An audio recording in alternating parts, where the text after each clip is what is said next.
andaki maddemiz yönetim kurulunun 2 yıllık faaliyetleri hakkında delegasyonun değerlendirmesidir. Söz taleplerini bu çerçevede sınırlı tutmanızı rica ediyoruz. Buyurun. Konuşmasına dahil mi ona faaliyet raporuna?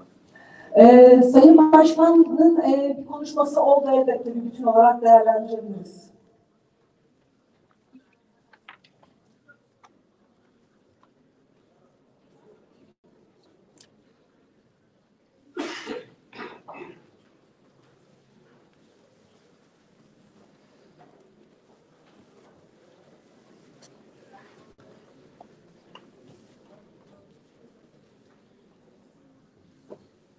Sayın Divan, saygıdeğer tamadeler, başkanlarınız, delegeleriniz ve sevgili misafirleriniz. Hepinize merhaba, genel kurulunuza hoş geldiniz diyorum.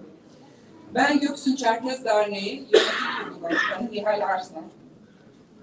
Bildiğiniz üzere bölgemize 6 Şubat tarihinde büyük felaket yaşandı.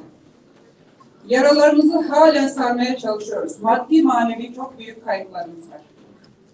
Bu acılı ve sancılı süreçte gerek yurt içinden, gerekse yurt dışından bizleri yalnız bırakmayan, desteklerini esirgemeyen kişi ve kuruluşlara çok teşekkür ediyor, minnetlerimizi sunuyoruz. İlk günden bu tarafa bizlerin yanında olan ve hala bizlerin her türlü ihtiyacına koşturan kişi ve kuruluşlar var. Onlara da çok teşekkür ediyoruz. Allah'tan böyle bir felaketi hiçbir bölgemizde yaşanmasını dilemiyorum. Allah bizlere tekrar yaşatmasın diyorum. Bizler bu felaket sonrası dünyanın dört bir yanından hemşehrilerimizden gelen yardım ve desteklerle yaralarımızı sarmaya çalışırken farklı bir problemler karşımıza çıktı. KAFET Yönetim Kurulu üyeleri, onların aracılığıyla bağlantı kurulan bileşenleri tarafından bölgemizde çok büyük sıkıntılar yaşatıldı. Bizler bir taraftan depremzedelere yardım için çırpınırken, maalesef bir taraftan da kasap et derdinde mantığıyla çalışmalarımızı aksatan bu kişiler ve yansımalarıyla uğraşmak zorunda kaldık. Maalesef bunun neticesinde bölgemize iki başlılık oluştu. Çatı örgütümüz olan KAFET'in bu olaylar esnasında birleştirici bir tutum izlemesini beklerken, farklı kişilerin söylem ve etkileriyle bölgemizdeki insanları ve yardımları bölmesine neden olduğunu üzülerek gözlemledik. Tam bu sorunları atlattık. Genel kurulumuzu yaptık. Hatta daha önce askıya alınmış olan KAFET ile ilişkilerimizi normale döndüren kararı da aldık. Ancak bu süreçte Oktay Oğuz hakkında talihsiz bir olay yaşandı. Bu olay sonrası yaşananlar ise bölgemiz hemşehrilerine ikinci bir deprem, ikinci büyük bir felaket yaşadı. Başta KAFET olmak üzere bazı bölge derneklerimiz konuyla ilgili talihsiz açıklamalarda bulundular. Toplumumuza, yönetimimize, derneğimize hakaret edercesine suçlamalar yaparak zan altında bırakmak istediler. Diğer taraftan olayı farklı boyutlarda sosyal medya üzerinden kamuoyunda ifşa ederek ulusal basında da ulaştırıp tüm Çerkez toplumumuzu zor durumda bıraktılar. Bilhassa bölgesindeki Çerkezleri, aileleri ve kardeşleri bölen bu gelişmeler sonrasında sadece Filastane bölgesindeki Çerkezler değil, tüm Çerkez toplumuna büyük zarar verdiler. Bölgede yaşanan ve bu durumlardan rahatsız olan tamadelerimiz, KAFET gelsin, bize bir açıklama yapsın. Bunu bize borçlular. Bizler çok kırıldık, çok üzüldük, çok yaralandık dediler. Bu nedenle biz toplum olarak KAFET'e çok kızgın ve kızgınız dediler. Tamadelerin bu teklifini KAFET Başkanı Ümit Bey'e ilettim. Söz vermeyelim. Lütfen vermeyelim.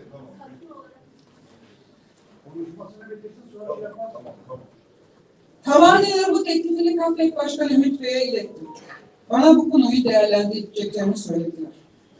Sanıyorum ki değerlendirme sonucunda bölgemiz insanların ve kamadelerin bir değeri olmadığı sonucuna vardılar ki çünkü bölgemize gelmediler, gelmedikleri gibi hiçbir şey olmamış, hiçbir olumsuzluk yaşanmamış gibi bir olayı sessizliğe büründüler ve olayı unutturmaya çalıştılar.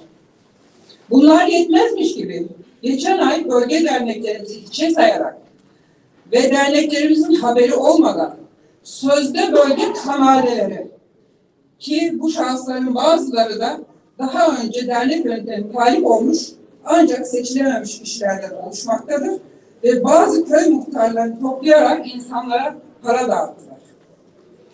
Parayı verirken de bu paraların nereden geldiğini sormayın, sorgulamayın diyerek muhtarlara teslim ettiklerini duyduk. Bu paralar ne kadardı? İhtiyacı olanlara ulaştırıldı mı?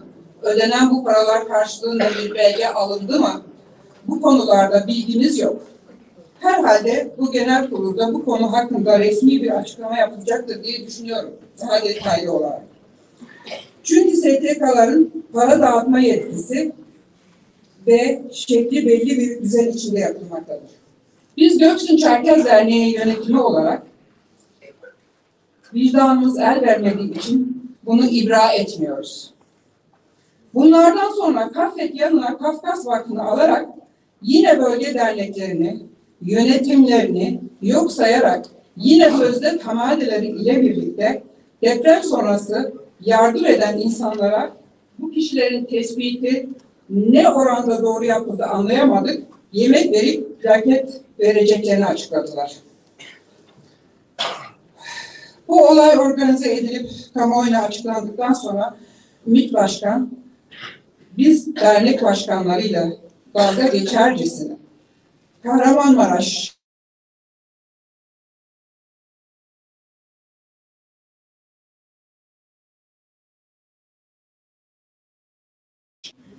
bu yemek organizasyonunu haber alan bölgemiz saygın insanlardan 7-8 kişi aralarında eski dernek başkanlarımızın da olduğu, hepsi 50 yaşın üzerinde insanlar, bir heyet ile yemeğe katılmak üzere yemeğin organizasyonu yürüten kişilere telefonla sorarak buyurun gelin denmesi üzerine yemek yenilen alana gittiler. Ama Ümit Başkan ile görüşmek istediler fakat bu heyet kapıdan içeri alınmadı. Bu olay üzerine bu heyet mensupları da çok üzüldüler ve geri döndüler.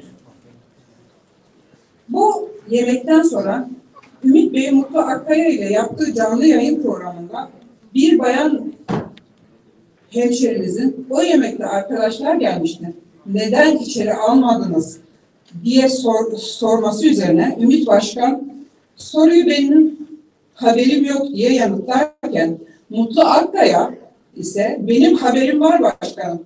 Onların hepsi Şarja'ya uygunsuz bir şekilde geldiler. Ağır alkollüydüler ve çok kalabalıktı diye cevapladı. Ümit Başkan ise bu konuda yorum yapmadı. Şimdi sizleri düşünmeye davet ediyorum. Çok kalabalık, alkollü, genç bir grup bu organizasyona gidecek ve kapıda sizi içeri almayacaklar. Sessizce oradan ayrılacaklarına ve bunları da heyet başkanı duymayacak. Burada insanların kim olduğunu ve durumuna bilmeden alkolü de açıklaması yapan Mutlu Akkaya'yı şiddetle kınıyor ve toplumumuz adına özür dileriyoruz. Toparlayabilir miyiz rica ediyorum? Bitiyor. Sayın mevcut KAFEK yönetimi, siz bölgemize depremden sonra ikinci bir felaket yaşattınız. Halkımızı böldünüz. Diğer jenerasyon lütfen. Dinlemek de bir üsluptur. Dinlemek de önemlidir lütfen. Sizleri biz böyle mi dinledik? Sizlere de davet ediyorum. Sizleri de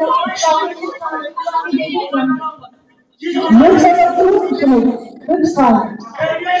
Lütfen. Lütfen. Değerli büyüklerimiz lütfen. Çok önemli servis nezaketini hatırlamaya davet ediyorum lütfen. Lütfen. İçeri yaşı büyük tamamı değil galiba. Tamam.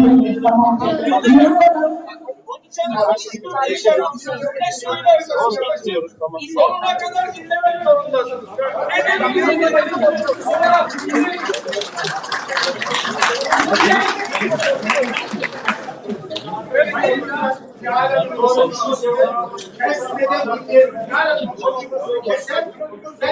Bunlar Hanım, siz konuşmanıza devam eder misiniz lütfen? Ama tamamlamanızı rica ediyorum. Bırakalım yerde arkasın. Lütfen bir müsaade edin.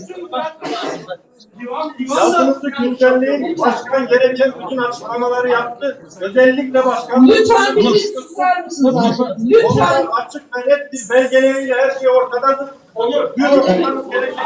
Onur Bey rica ediyorum. Onur Bey lütfen divanın işini zorlaştırmayalım. Lütfen. Lütfen.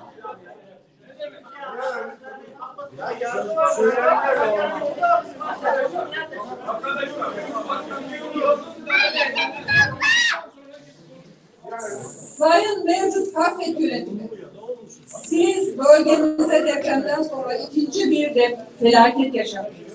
Halkımızı böldünüz. Muhtarlarımızı kullandınız. Kendinize sözde tamadiler buldunuz. Ve bileşenleriniz olan dernekleri bu insanlarla karşı karşıya getirdiniz. Böylece bölgeye tahmin edemeyeceğiniz kadar zarar verdiniz.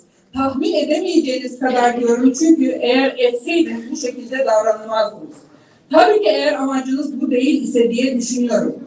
Siz Kafet yönetimi bu genel kurulda kalsanız da, bilseniz de bu yaptıklarınız sizin sayfanızda kara bir leke olarak kalacak ve bizler sizleri bu kara lekeyle hatırlayacağız.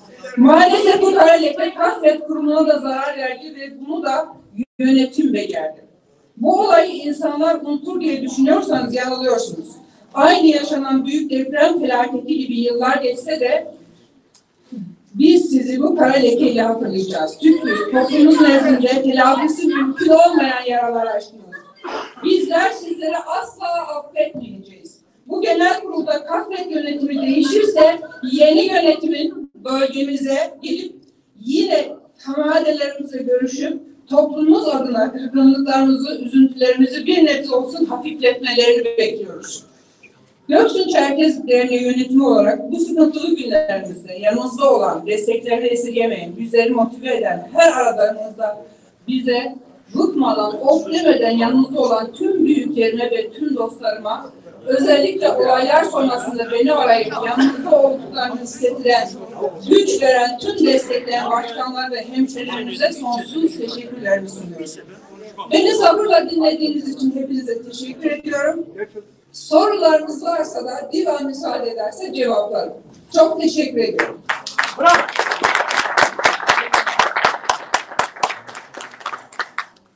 Değerli delegasyon, biz 2 yılda bir yaptığımız genel kurulda elbette ki kendimizi ifade edeceğiz. Elbette ki sorularımızı ve sorunlarımızı paylaşacağız ve çözüm arayacağız. Ancak ben hem salonda hem söz alan hem cevap hakkı doğuran her türlü konuşmayı yaparken çok övündüğümüz Kabze'ye, Çerkes nezaketine uygun davranmaya davet ediyorum. Ve divanın işini lütfen kolaylaştırın. Bu genel kurulu toplumumuz için sağduyuyla tamamlamak,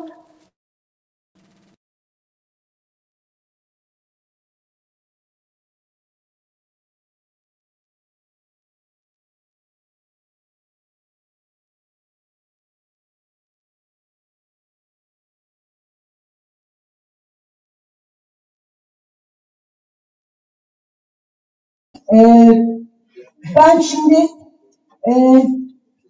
genel ifadeler oluştu. Bir söz hakkı var mı bilmiyorum ama Sayın Genel Başkanım çok kısa.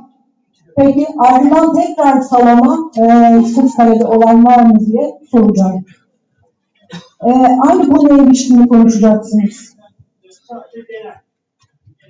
Faaliyet raporuna ilişkin söz alacaksanız konuşalım efendim.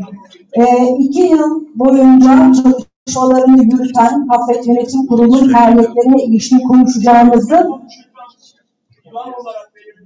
bakın gündemimizin bir kez de dilek ve temenniler bölümünün olduğunu hatırlatmak isterim. Başkanım buyurun. Değerli divan üyeleri, ben Nihal Hanım'ın yaptığı konuşmaya yanıt vermek sahikiyle değil ancak bazı konularda kendimi kısaca ifade etmek için ve salona bila istisna herkese sükunet çağrısı yapmak için. Arkadaşlar, tabii ki sorumluluk makamında yöneteceğiz. Henüz ibra edilmedik. Derneğin hala yönetim kurulu biziz. Tabii ki bizi eleştirecekler. Sert sözler de duyacağız. Bazen hak etmediğimizi düşündüğümüz şeyler de duyacağız. Bu işin doğası itibariyle. Dolayısıyla ben konuşmacıların sükunetle dinlenmesi gerektiğindeki ısrarını ve ricamı tekrar ediyorum. Salondaki herkes. Birincisi bu. İkincisi, şimdi sözlerimizi seçerken meramımızı ifade etmekle itham etmek arasında ki kısa çizgiyi lütfen koruyalım. Nihal Hanım meseleyi kendi zaviyesinden ele aldı. Bunun böyle olmadığını, yani meseleleri bu şekilde ele almadığımız, kimseyi sözde tamamen peşinde koşmadığımızı, bölgeyi bölmenin bize hiçbir yararının olmadığını, bölgedeki ilişkileri az evvel sizin de huzurlarınıza paylaştığım gibi bu yardım sürecini verimli olması açısından yeri geldiğinde ateşten gömlek olarak giydiğimizi söyledik. Bunun federasyonun bazı bileşenleri tarafından, bazı kişiler tarafından böyle okunmuş olmasını da kendilerinin takdirine bırakıyor. Hayır, bizi kişi olarak nasıl anacakları, nasıl hatırlayacakları onların kişisel tercihleri. Biz kendimizi toplumun önüne, toplumun huzuruna, federasyonun genel kurulu huzuruna koyduk. Herkes vicdan muhasebesiyle bizi bir yere koyacak. Aklar, aklamaz, onların bilecek işte. Biz vicdanen ne Göksu'nun bölünmesinden, ne Göksu'da bir sıkıntı yaşanmasından, ne derneğin zor durumda kalmasından hiçbir fiziki ya da moral çıkar sağlayamayız. Bu süreç zor bir süreçti. Zor bir süreç yürüttük. Birbirimize söyleyeceğimiz şeyler var idi, onları söyledik. Şimdi bundan sonra kalan bunun muhasebesini yapmak olmalı. Bunun kavgasını şimdi burada vermenin hiçbir manası yok. Dolayısıyla yeni konuşmacıların rica ediyorum yeni tartışmalar, yeni bağırışmalar, yeni ithamlar yaratmadan ortaya koyduğumuz çalışmaya dair görüş belirtmelerini rica ediyorum. Bu konuda divanın da tutulunu son derece sağduyulu buluyorum. Söylenen şeyler konusunda aslında biz nerede durduğumuzu az evvel gerek benim konuşmamda gerekse faaliyet raporunda sunmuştuk. Bunun üzerine söyleyeceğimiz çok fazla bir şey yoktur. Teşekkür ederim.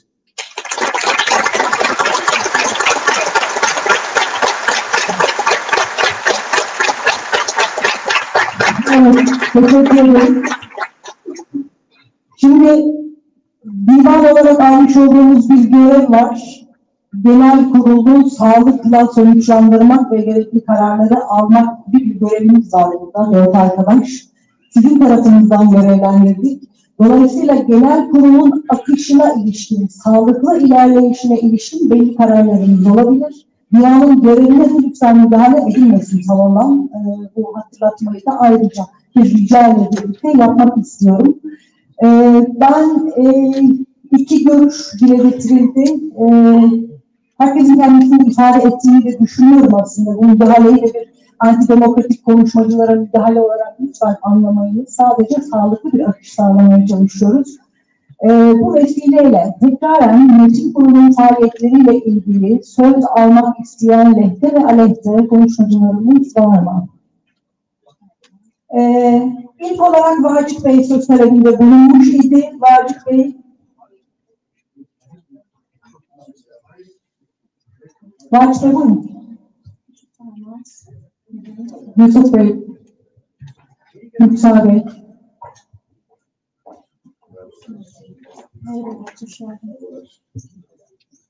Herkese yürekten selamlıyorum.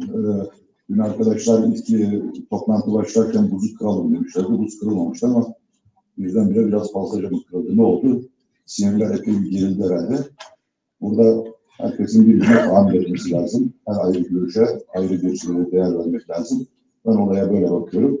Bu işin içerisinde emek veren, gönül koyan, bugüne kadar bir bardağı kaldırıp öbür tarafa koyan her kim varsa hepsinden Allah razı olsun. Geçmiş emekler yadsınmamalı, geçmişe bir parça saygı duymalı. Değerli Başkanım biraz önceki konuşmasında şunu söyledi. Biz dedi, Dünya Çerkez Birliği toplantısında 18 yıllık bir yarayı kapattık dedi. Şimdi burada yapılan olağanüstü genel kurulda alınan bir karar vardı. Neydi bu karar? Varsa bu iç sorunların giderilmesini, Dünya Çerkez Birliği ile ilişkilerin geliştirilmesine diye bir yetki verildi. Ve bu yetkide Sayın Genel Başkan bir konuşmasında şunu söyledi. Dedi ki bu genel kurulda benim istemediğim bir karar dahi çıksa ben bu kararı alacağım ve Dünya Çerkez Birliği'ne gideceğim dedi. Genel Başkanımız burada. Gitti mi gitmedi mi soruyorum. Sayın Genel Başkan, kardeşim olarak, arkadaşım olarak, Genel Başkanım olarak sizlerle gurur duyuyorum. Tarihe geçtiniz nasıl biliyor musunuz? Ana vatana gitmeyen ilk Genel Başkan olarak tarihe geçtiniz. Bütün faaliyet raporlarını okuduk. Afazya candır. Afazya hepimizin vatanıdır, hepimizin yüreğindedir. Ancak bir tanesinde bir gençlerin gittiği şeyle ilgili, kampla ilgili şeyin dışında ben bir Maykop seyahati, bir Karaçay-Çerkez seyahati, bir Kabernet-Balkar seyahati ben göremedim. Bizim ilişkilerimiz dışişleri tabiriyle maslahat güzarlık seviyesine inmiştir. Diaspora ile ana vatan ilişkileri maslahat güzar seviyesine inmiştir. Yeni yönetimden benim talebim bunu acilen yeniden Dünya Çerkez Birliği ile ilişkileri yeniden başkanlık düzeyine taşımak olmalıdır. Sayın Genel Başkan şunu söyledi. Dedi ki 18 yıllık yarayı kapattık dedi. Arkadaşlar etmeyin tutmayın. O toplantıya Yıldız Şekerci gitti. Videolarda var. Bunu çok rahatlıkla alıp dinleyebilirsiniz. Dünya Çerkez Birliği o kararda şunu diyor. Türkiye'deki kardeşlerimizi kırmamak için hadi buyurun bir kez daha bütün videoları izleyebilirsiniz. Yani Dünya Çerkez Birliği'ne üyeliğimiz o gün onaylanmadı bizim. Eğer bunu böyle hala savunmaya devam ederseniz işte bu kırgınlıklara sebep olan yerlere buradan gidebiliriz. Çünkü orada alınan kararda şunu söylediler. Zaten üyemizdi. Madem Türkiye'deki kardeşlerimiz bunda ısrar ediyorlar, bir kez daha el kaldıralım dediler ve kaldırdılar.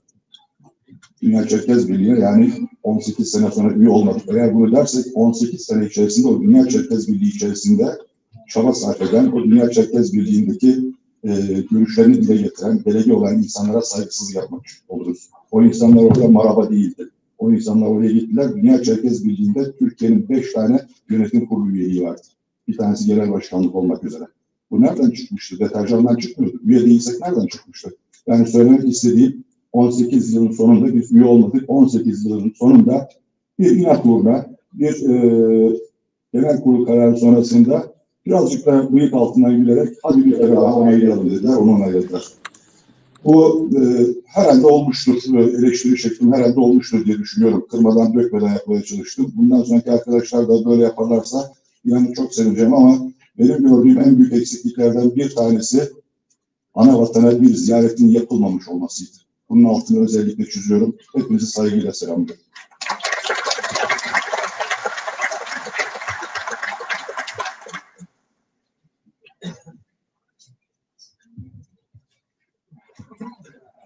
Bir anons yapalım. 38 Ankara, Bursa, Urfa. Abu 885 plakalı araç lütfen acilen yerinden çıksın aracını. Teşekkür ederiz. Kemalettin Bey söz talebiniz geçerli mi efendim?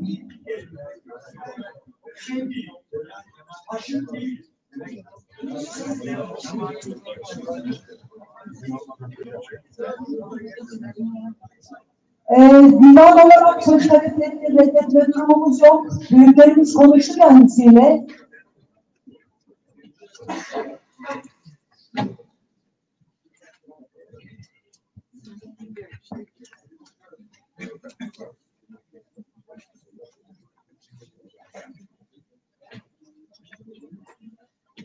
Tüm delegasyonu saygıyla selamlıyorum öncelikle. 6-8 yıldır buraya geliyorum, oturuyorum.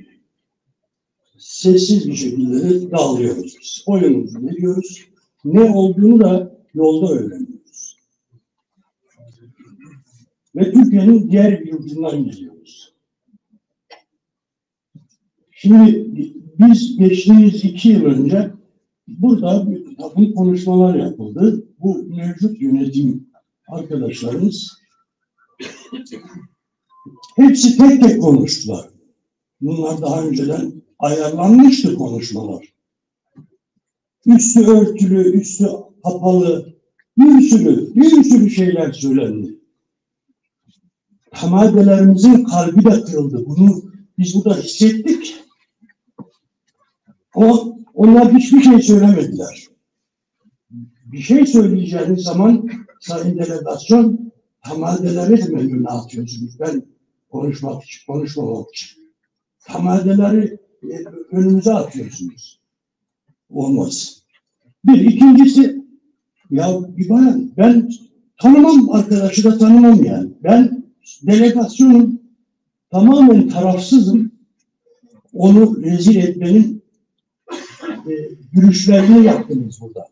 Sizi kırıyor.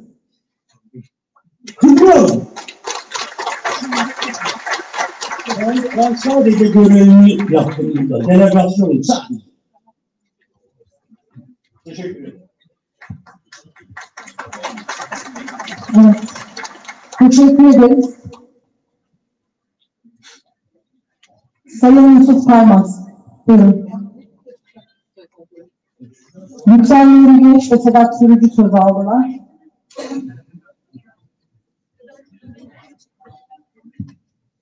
Konuşmacılar divana yakın hazırlanırlarsa zamandan da tasarruf etmiş oluruz.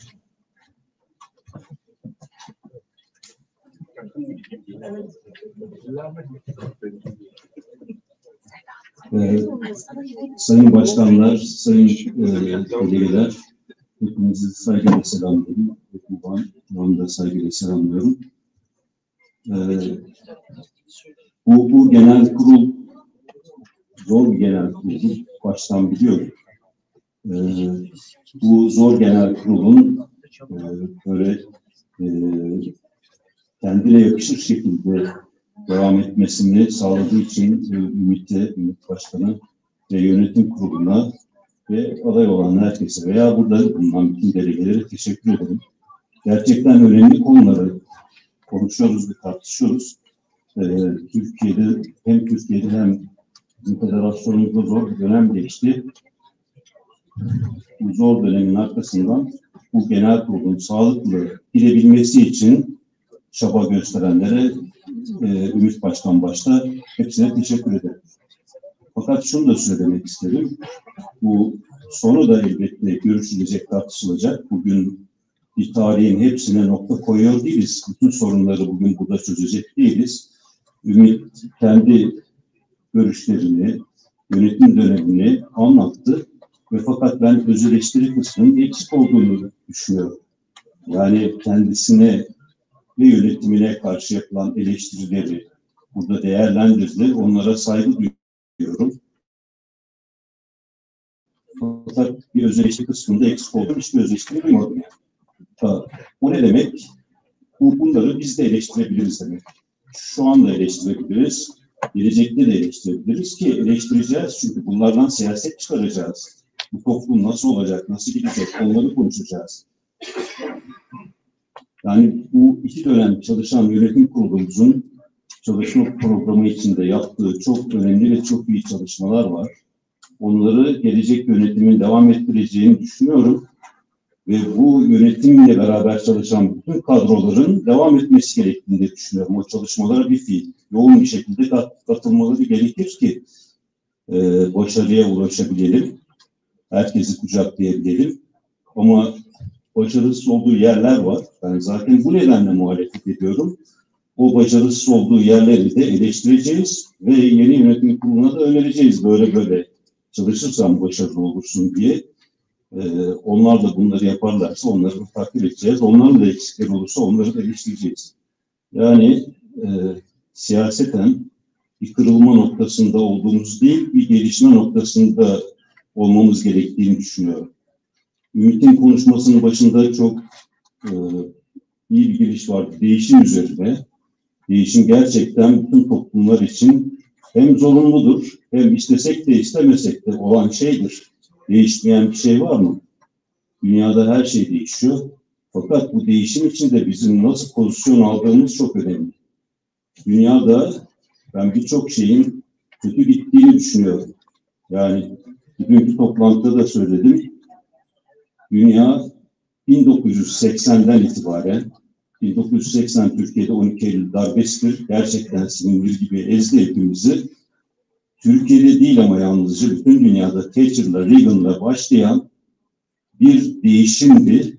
Bu değişime nasıl duracağımızın yol ve yordamlarını da tam olarak bilmiyoruz. Bu süreçleri çalışacağız diye düşünüyorum. Hepinize saygılar sunarım. Teşekkür ederim. Teşekkür ederim. Sayın Lütfen Nuri Güneş, buyurun.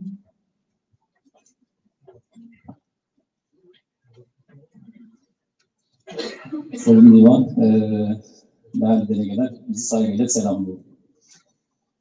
Bir baba okuldan, üniversiteden yeni mezun olan kızını yanına çağırır, iş hayatına yeni başlayacak bir çocuğu. Der ki, sana garajda duran eski arabamı hediye olarak bırakıyorum der.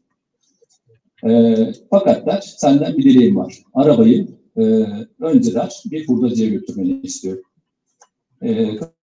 Çocuk babasının istediğini yapar, arabayı hurdacıya götürür, fiyatını öğrenir, geri döner babasına, baba hurdacı arabaya 10.000 lira değermişti der. Baba der ki, arabayı bir otogalericisine götür, ondan değer al. Aynı şekilde kız götürür, ondan bir fiyat alır. Geri gelir, arabanın değerinin 25.000 lira olduğunu söyler. Baba der ki, arabayı bir antika oto eksperine götür der. Kız çocuk bunu da yapar.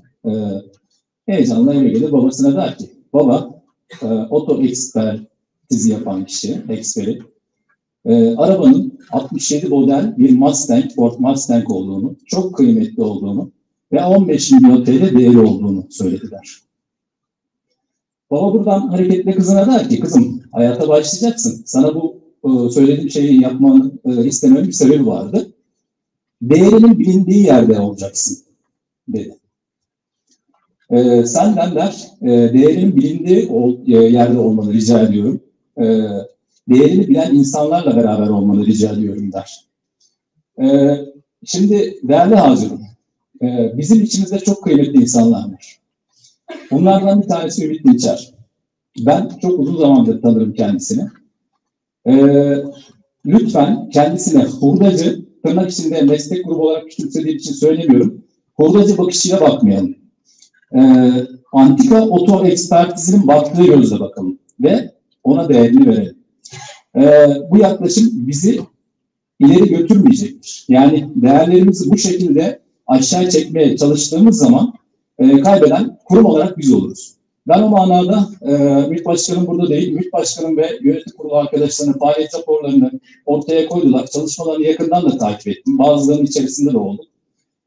Çok önemli çalışmalar yaptığını düşünüyorum. Çok vizyoner çalışmalar yaptığını düşünüyorum. Dolayısıyla kendilerine teşekkür ediyorum. Kendileri bizim 66 model, 67 model Ford Mustang'imiz. Bu değerli taşıdık.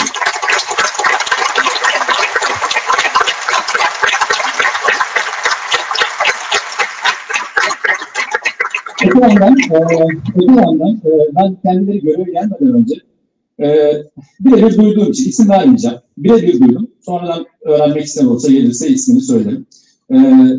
Göreve geldiklerinde anavatanla ilişkilerimizi koparacaklar. Kendileri anavatan düşmanı şeklinde bir takım ithamlar duydum. Daha henüz göreve başlamamışlardı. Bu göreve başladıktan sonra da dillendirildi.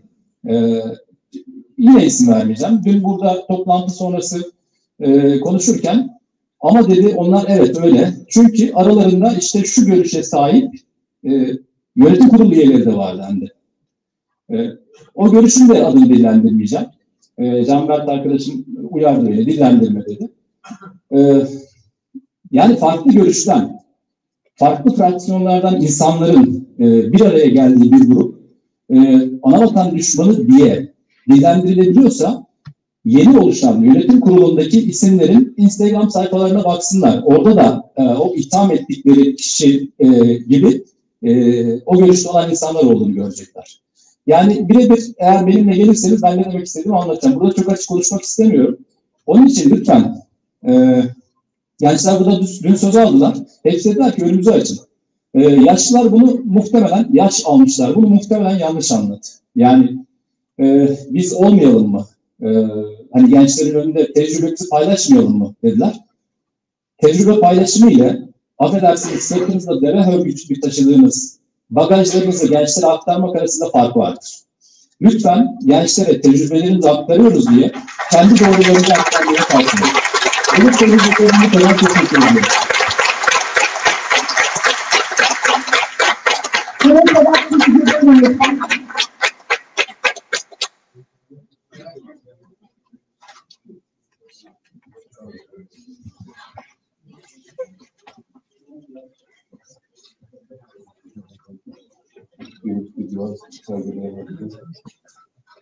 O muhtemelen benim yapacağım en zor konuşmalardan birisi olacak ki inanılmaz heyecanlıyım. Biraz herhalde şeyle alakalı sıkıntılar başlar. Daha mı iyi? Şimdi şunu net bir şekilde söyleyebilirim. Bu yapacağım konuşma bütün kurumsal kimliğinden arınmış, sadece insan olan, Çerkez olan biri olarak yapacak. Bunu da deprem sürecinden başlayan, faaliyet raporundaki deprem sürecinden başlayan bir konuşmayla başlayacağım. Arkadaşlarımın, abilerimin, hamadelerimin, değerli başkanımın gözünün içine baka baka yapacağım. Bugüne kadar yaşadığım olayların hepsini hakikaten tesadüf. Ben bunu yaptım diye anlatmaya mecbur bıraktınız. Bu kabzan şeyi bana yaptırıyorsunuz. Hakikaten çok zorlanıyor. Belki anlayabileceksinizdir. Bu benim için ciddi bir zulüm. Hakikaten istiyorum ama geldiğim noktada bunu paylaşmam gerekiyor. Biz 6 Şubat deprem olduğunda sizin kadar en az bizler de depremzedeydik.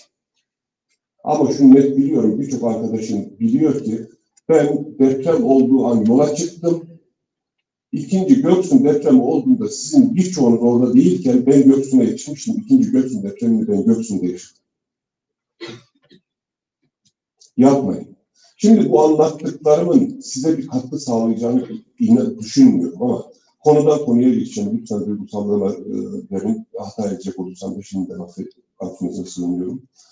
Dün saat 1'den beri ben bu genel kurul salonundayım.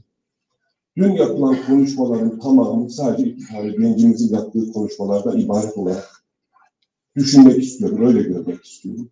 Benim için en kıymetli konuşmalar o 2 gencimizin yaptığı konuşmalardır. Yani gençlerimiz diyor ki gelişim, gençlerimiz diyor ki değişim, gençlerimiz diyor ki inovasyon, hamadelerimiz, sayın büyüklerimiz diyor ki camcı dükkanına girmeyin.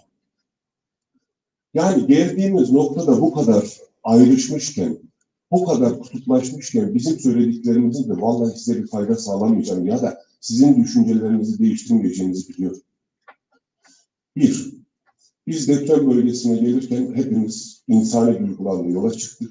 Ama örgütlü yapının gerekliliğinden dolayı çok hızlı bir şekilde örgütlendik ve elimizden gelen bütün gayreti gösterdik. Bunu yaparken de ne Galatasaray'ı diye ayırdık, ne Uzun Yaylalı diye ayırdık, ne de başka bir şekilde bir ayrıma girdik. Şu an gördüğüm birçok insanı ben o dönem görmedim. O dönem Oktay Bey vardı. Dün konuşma yapan bir arkadaş bahsediyor, eli titreyerek bahsediyor. İkilem arasında kalmış, vicdan azabıyla konuştuklarının arasında ezilerek konuştuğu için şey yapıyorum. Oktay orada yalnızdı. Ben hiçbirinizi görmedim. Madem bu kadar seviyordunuz, sahip çıkıyordunuz da 84 yaşında annesi vardı, teyzem vardı yanında ya. 2 gün boyunca arabada gezdirdi ya. Siz değerli büyüklerim neredeydiniz o zaman? Biz bu süreci işin başına geçtiğimizden sonra KAFEK tarafından genel koordinatör olarak nitelendirildikten sonra, sıfat alındıktan sonra vallahi biz kime ne yardım yapabiliriz? Tek derdimiz oydu. Sayın Profesör Ümit Dinçer, değerli yöneticiler, ben sizlerle bu süreçte çalıştığım için, sizleri tanıdığım için vallahi onur duyuyorum, gurur duyuyorum. Liyakat sahibi bir yönetimin o süreçte neler yapabildiğini ben çok birebir şahit oldum. Hiçbiriniz orada olmadığınız için -27 derecede dışarıda sadece siren yanan araçlar ve sizin araçlarınız olduğu bir süreçte yapılan hataları eleştirmeye hakkınız yok. Sonraki süreçlerde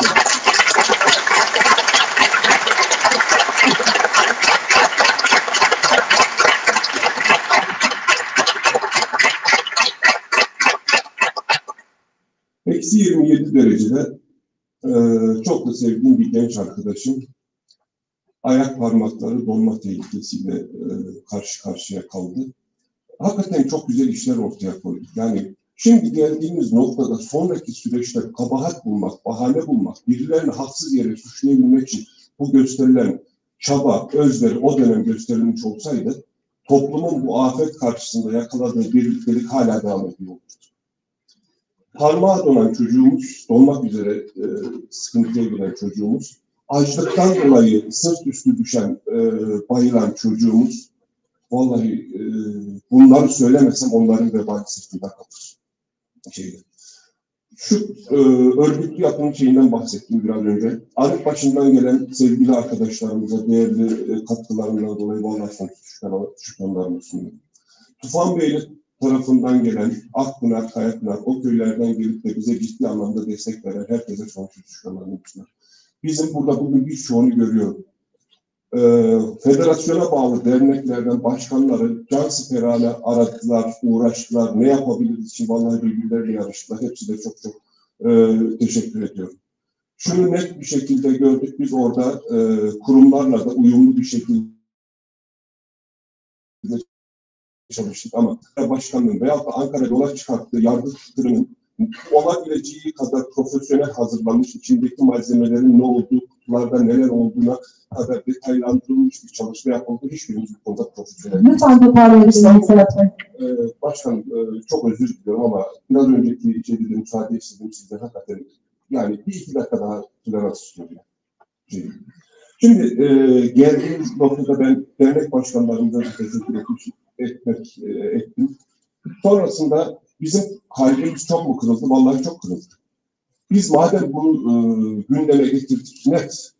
Ben Fatih Bey'i ilk defa Başkanlar Kurulu toplantısında gelip bana kayyum dediğinde gördüm. Deprem sürecinde görmedim. Ama benim Uzunyayla'dan gelen, benim üyesi olduğum Kayseri Kafkas Derneği ve her zaman gurur duyduğum Kayseri Kafkas Derneği'nin gençlerine kayyum diyen bir arkadaş, ya keşke orada işin ucundan tutmuş olsaydı. Ama çok enteresan bir taktik var. Dün bugün de bunu görüyoruz. Söyleyeceklerini söylüyorlar. Bir şekilde toplumu ayrıştırmaya sebep oluyorlar ama bunları söylemenin, bunları konuşmanın gereği yok. Bu siyaset olsa gerek, yani şey yok. Biz kayyumla etkilendik. Sıfatlandırıldık. Vallahi öyle bir niyetimiz var mıydı? Yoktu.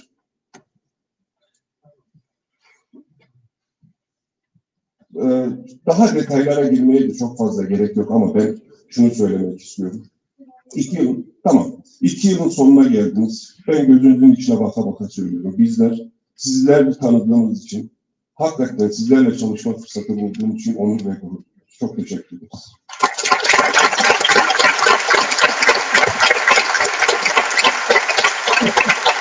Şimdi değerli hazırım.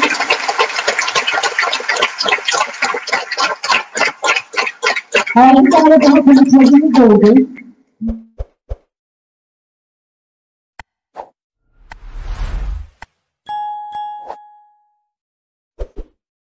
Hepsini defaten divan kurulundaki arkadaşlarım adına rica ettim. Ancak onu çok dikkate alıp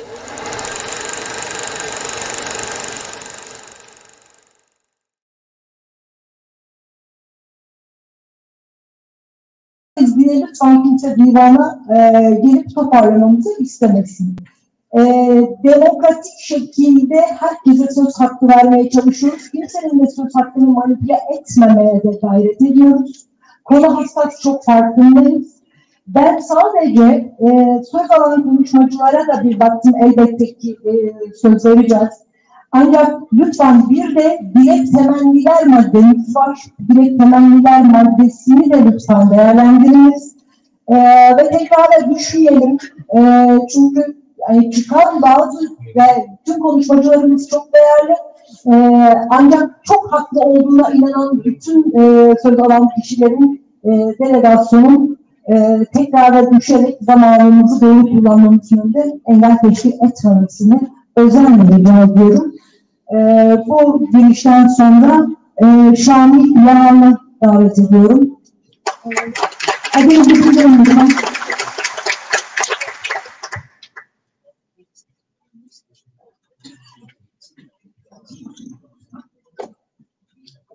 Kıymetli Azmi, hepinize saygı ve selamlar. Şimdi göreve geldiğimiz günden beri biz bir şeyi savunduk. Biz daha önce 2013'lü yıllardan itibaren bir karar verdik. Dedik ki önce içinde bulunduğumuz derneği, devamında da KAFED'i, hak temelli mücadele eden STK durumunda olan, herkesi kapsayan, eksiklerini ve yanlışlarını ortak akılla düzelten, birilerinden kalan adet şeklinde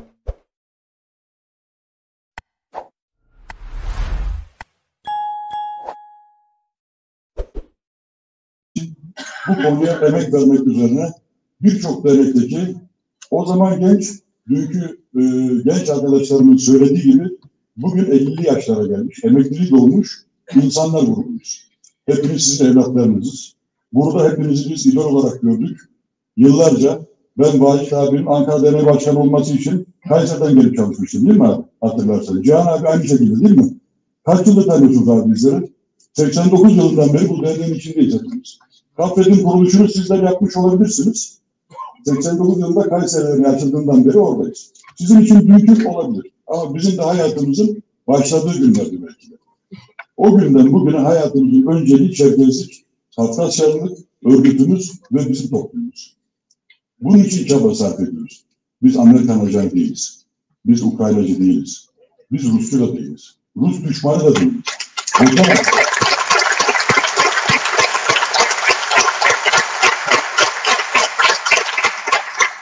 İki taraftan birisi her şeyi söyleyip öbür taraf konuşmaya başlayacak ama başladığı zaman ve tahrik olduğu zaman, hakarete uğrayıp da cevap vermeye kalktığı zaman terbiyesizlik demekte uymuyor. Şahsi olarak değil. Sizden özür dilerim. Her şeye rağmen. Ama biz de insanız bir yerde, terbiyesiz denince değil. Kusura bakmayın, özür diliyorum. Özür dilemek için söylüyorum. Tamam. Değişim hareketinin olması gerektiğine inandığımız için birlikte hareket ettik. Ama bunu yaparken sizin karşıdakini yenmek için KAFED'i yıkmak, KAFED'in ismini değiştirmek isteyen insanlarla yaptığınız birlikteliği yapmadık. Biz ne yaptık? Burada muhalefetimizi yaptık, dışarıda muhalefetimizi yaptık ama kurumumuzun başkanlığı, kurumumuzun yönetim kurulunu hainlikle, iftirayla, ajan olmakla veyahut da Kafkasya'dan aldığı daveti bunlar Ukraynacı diye iptal ettirerek bundan övülerek yapmadık. Ya yapılanları biz düşünün.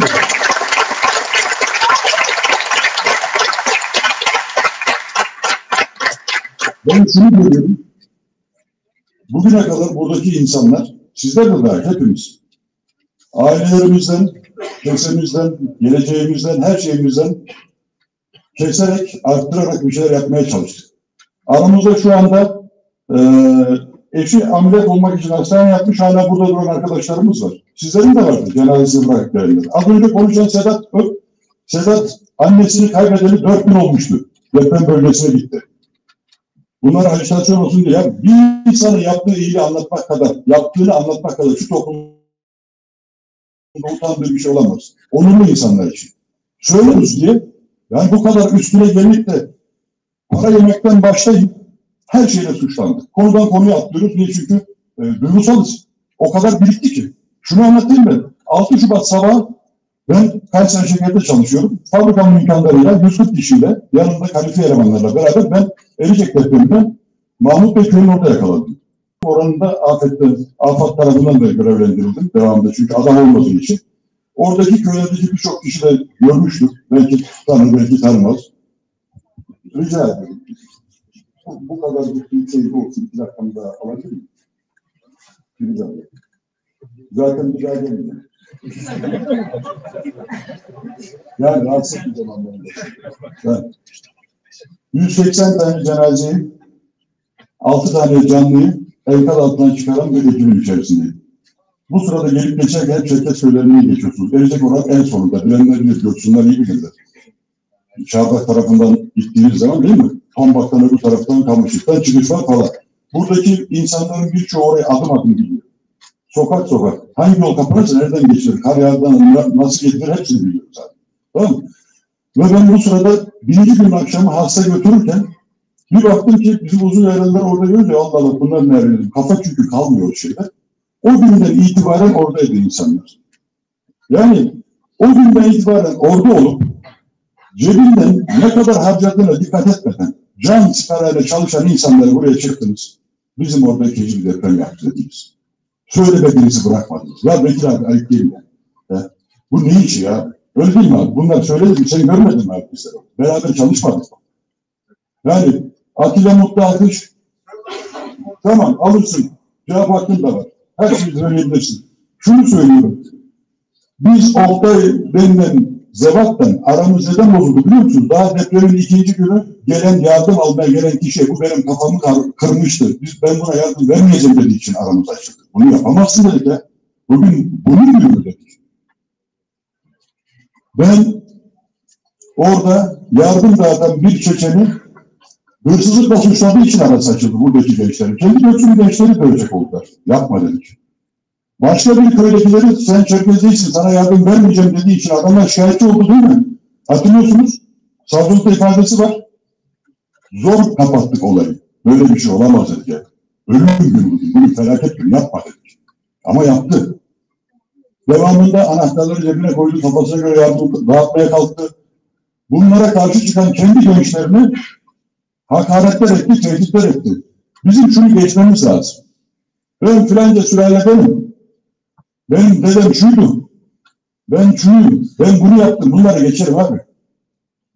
Mezar taşıyla övünme olmuyor. Onlar iyi insanlardı. Büyük insanlardı. Gerçek Çerkez. Biz neyiz ya? Biz değil. Sırf benden diye benim akrabam diye bir insan yanlışını savunursan herhangi bir dernekte benimle aynı fikirde doğru ya da yanlış benimle aynı fikirde diye bir önümüne tutarsam burada bilimsel mantıklı bir tartışma ortamı olmaz. 1500 kere seçim yapsak hep aynı insanlar seçilecek. Ya da onların görüşünü olanlar seçilecek. Ve sürekli birileri dışlanacak. Sürekli düşmanlaşılacak, terörist edilecek. Militan diye söylendi burada yüzümüze. Yani dün de söylenenlerden birisi camcı dükkanına giren diye söylendi. Ya şimdi Türk gibi bir sendika vardır. Türk derken Türkiye gibi. Bir sendika, bir particilik vardır. Herkese söyleyebildiğini söyler. Paraya gider, o der, bu der falan. Öbürü de ona söyler. Sonra birbirlerine tekme tokat girerler. Sonra da barışırlar. Hiçbir şey olmamış gibi geri koalisyon yaparlar. O gruplar kenara. Biz o değiliz. Sözlerinize dikkat edelim. Sözlerinize dikkat etmiyorsak karşılığının gelmesi saygısızlık olarak algılandırılamaz. Ağzımız var. Söyleyebiliriz. Burada ben utanırım ya Fatih Bey. Dün çıktı buraya. Ağlamaklı bir sesle neler söyledi? Yani şimdi arkadaşlar bir akrabamız, bir sevdiğimiz yanlış yapmış olabilir. Bu bizim zorumuza gitmiş olabilir. Kadere küsmüş, kızmış olabiliriz. Yanlış tanıyıp olayı sonradan fark edip boşa düşmüş de olabiliriz. Suç bireyseldir. Bunu şansınıza alındınız. Bunu hırs yaptınız. Buralardan, oralardan deprem çalışmalarını karalayarak, itibarsızlaştırarak bir şeyleri aklayamazsınız. Birileri burada aklayamazsınız. Ya bir tek kişi de şunu söyledi mi acaba? Bu bahsedilen olay neydi? Oktay Bey neden ceza evine girdi? Neden hakkında bir şey oldu? Söylemiyoruz değil mi? Peki karşı taraftaki mağdurun ailesi ve moraliyle ilgili, onun sağlığıyla ilgili bir kişi konuştu mu burada? Bizim ailemiz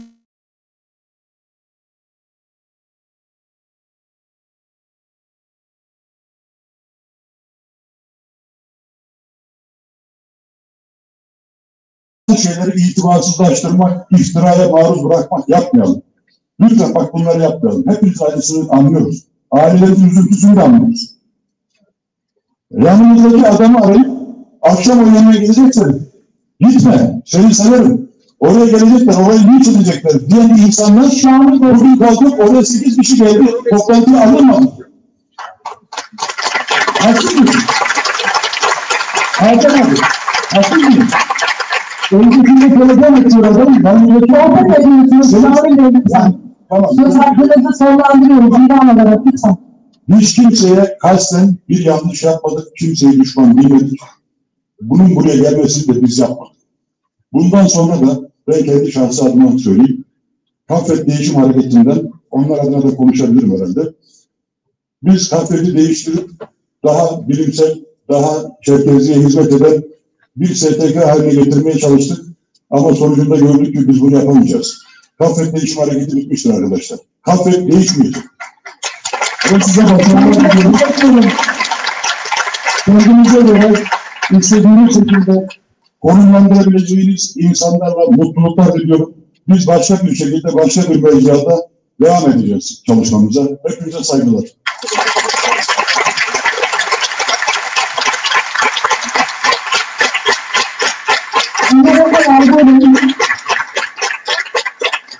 Lütfen rakiplerin kişilere hitaben isim telaffuz ederek konuşmamasını rica ediyorum. Bunu yapmadan kendimizi ifade edebiliriz diye ümit ediyorum. Buyurun.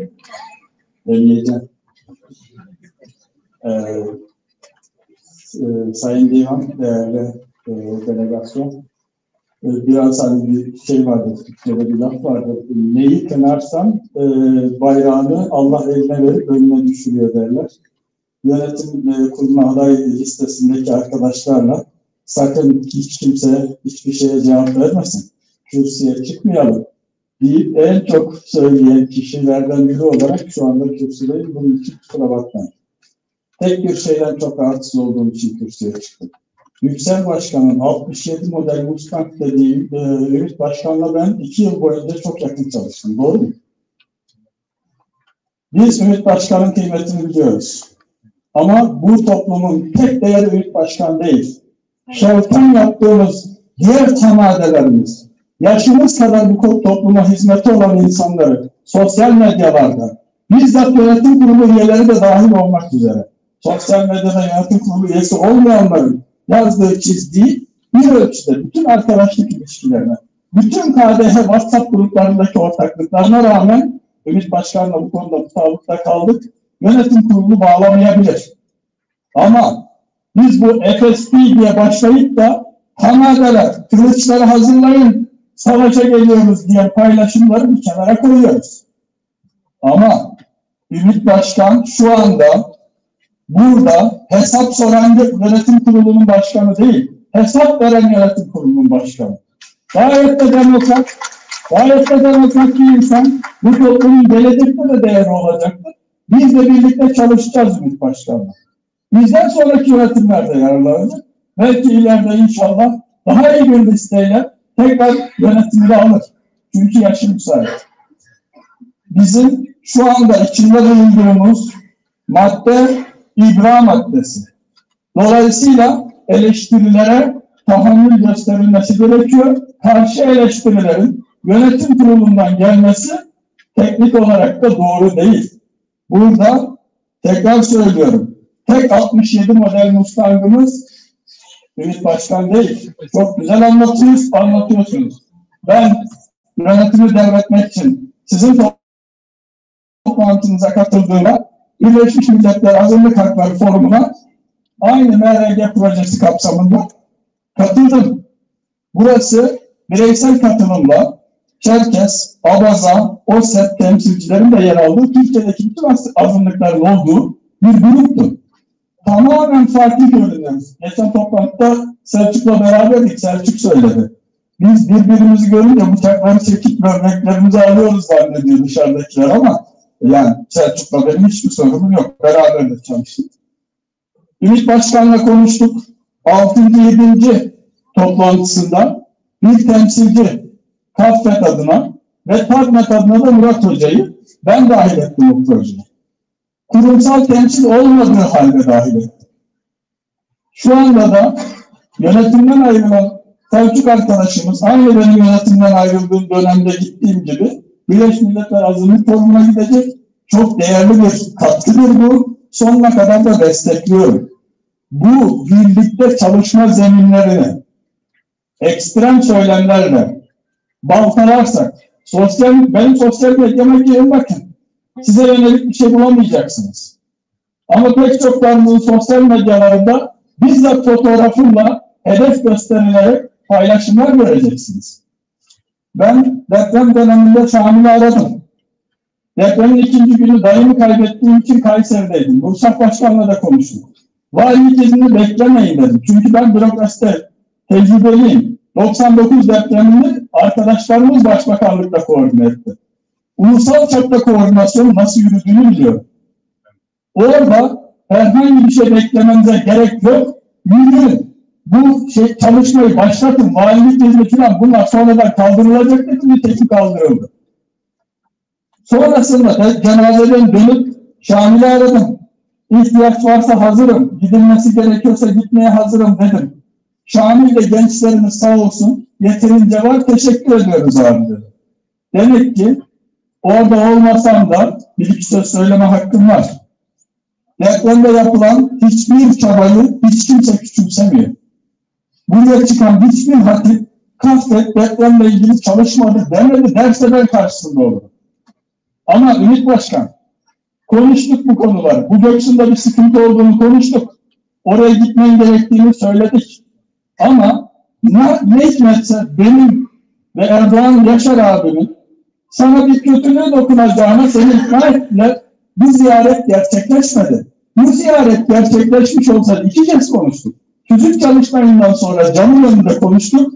Daha önce de olayın hemen akabinde ilk duyduğunda konuştuk. Göksun Derneği'nde toplantı yürürken konuştuk. Ama maalesef bizi kendi WhatsApp gruplarınızda şeytanlaştırıyorsunuz. Şu bu söylemleriyle bir yere koyuyorsunuz. Sağ olsun Ümit Başkan'ı kenara koyuyorum. Ama selam bile vermiyorsunuz şu genel kurullarda. İnsanlara selam vermiyorsunuz. Bu kadar böldünüz. Bunu bırakmak lazım. Bakın bizim son şeyi söylüyorum. Biraz sesimde yükseldi, kusura bakmayın. Gerçekten bu toplumun içinde biraz önce yurtseverler için bir takım tabirler kullanıldı. Ben bir önceki genel kurulu çok iyi hatırlıyorum. Tarih'in konumda kimlerin olduğunu da çok iyi hatırlıyorum. Tarih'in Selçuk'a ne dediğini de çok iyi biliyorum. Burayı tekrar eskilere bırakmayın dediğini de biliyorum. Ama tarih de bizim bir değerimizdir. Gayet 80 öncesinden beri siyasi mücadelenin içerisinde pişmiş, kaliteli bir arkadaşımız. Biz onu bölge toplantısındaki önerilerinden yararlanıp kendi programımızı değiştirdik. Maddeler koyduk. Diğer bölgelerde de, diğer görüşlerden arkadaşların katkılarıyla programımızı öyle olgunlaştırdık. Önümüzdeki dönemde lütfen buradaki haksızlık artık olan oldu, vazo kırıldı vesaire söyleyeceğimizi söyledik. Ama bir sonraki dönem, daha sonraki dönem yine Musa Başkan'la konuştuk. İnanın listeye koyacak insan bulamayacağız. Gençler söylüyorlar, arkada duran gençler. Bu tablolardan çok rahatsızız. Biz o eski siyasi tartışmalardan geliyoruz. Yeni bir neslimiz, farklı değerlerimiz var. Böyle devam ederse bu derneklere gelmeyeceğiz diyorlar. Size de diyorlar, bize de diyorlar, herkese diyorlar. Kürsüden de söylediler. Bunun çözümü arkadaşlar,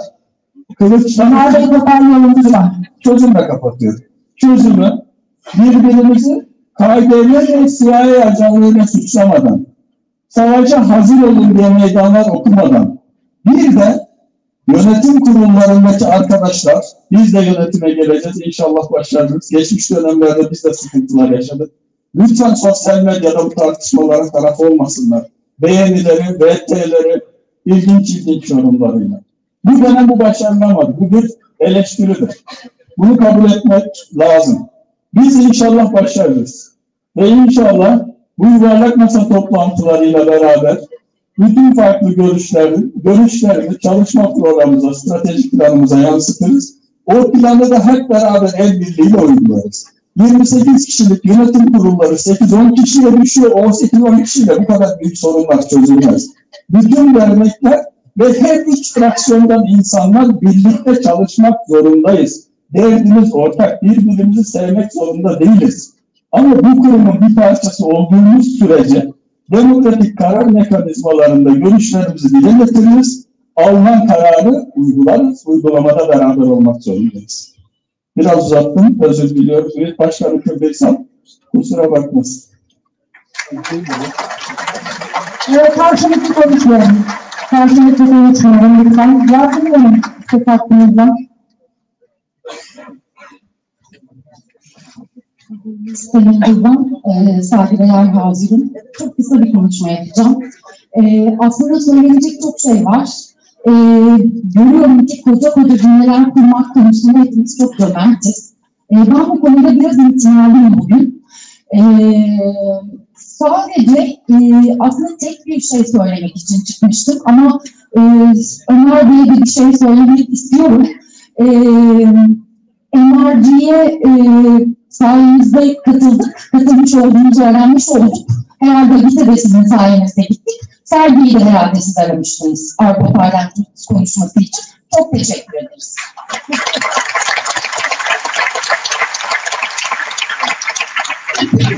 İkinci ve asıl çıkma sebebim.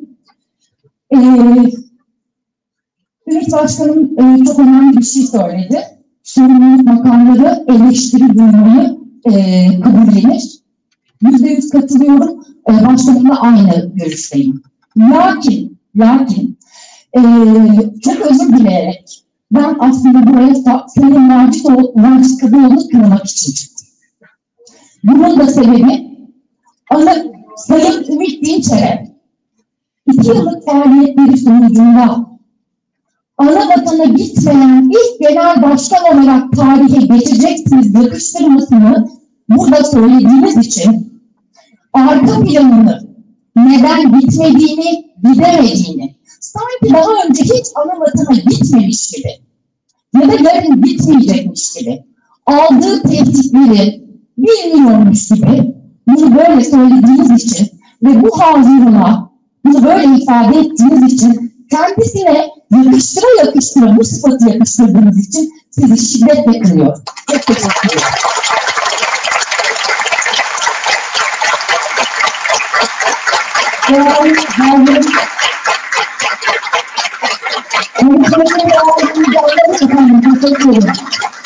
Lütfen. Yeni beklemeleri almıyoruz. Şimdi genel kurulumuzu sonlandırmak durumundayız. Bakın uzak yerlerden gelmiş katılımcılarımız var. Kendi illerinde kar fırtınası başladı, evlerine gidemeyecekler. Sürekli divanımıza uyarılar geliyor. Ancak tekrarlı konuşmalar devam ettiği müddetçe genel kurulu sonlandıramamak gibi bir sorunla karşı karşıya kalabiliriz. Sizi de lütfen evet, Erdoğan Boz, sizi davet ediyorum. Sayın Başkanım, bir şey soracağım. Sözü ben şahsi meselelerde bu çıkan kavramlar için değil, derneğin almış olduğu kararı onunla ilgili istiyorum. Yani bir sürü yapayım. Peki, tamam, teşekkür ederim.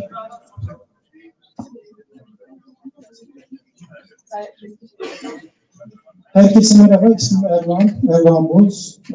Burada bildiğim birkaç kelimeyle ilgili özellikle vurgulamak istediğim şeyler var. En sık bildiğim şeylerden biri bir demokrasi, bir de kurumsallık. Öncelikle demokrasi, demokrat olmadan bahsedebileceğimiz, adını anabileceğimiz bir şey değil. Demokrasiden bahsetmek için demokrat olmak lazım. Demokrasi mücadelesi vermek için de aynı şekilde demokrasi kültürünü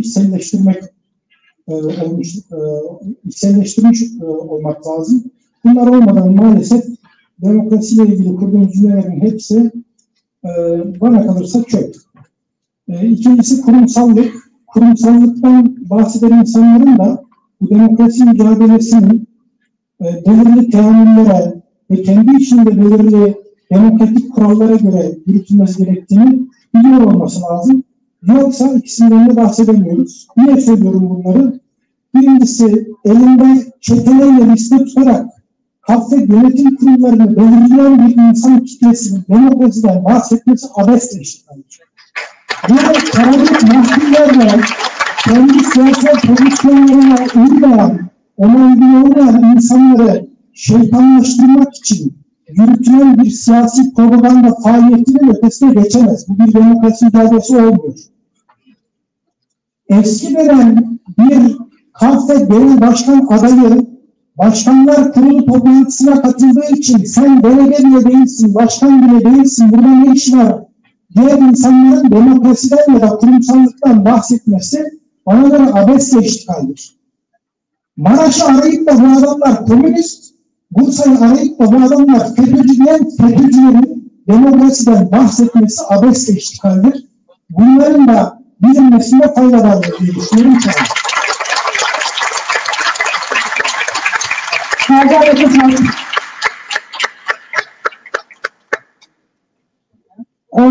Selçuk Şahin, Cankat Özbulat, lütfen divana yakın pozisyon olursak en azından gelip gitmeyle ilgili.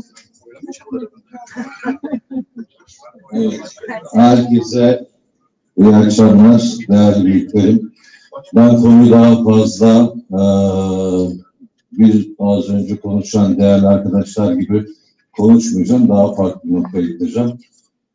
Faaliyet raporlarında dikkat ettiniz mi etmediniz mi bilmiyorum. 53 tane ilde başkanımız var. Toplantılara katılanlar 30 kişi.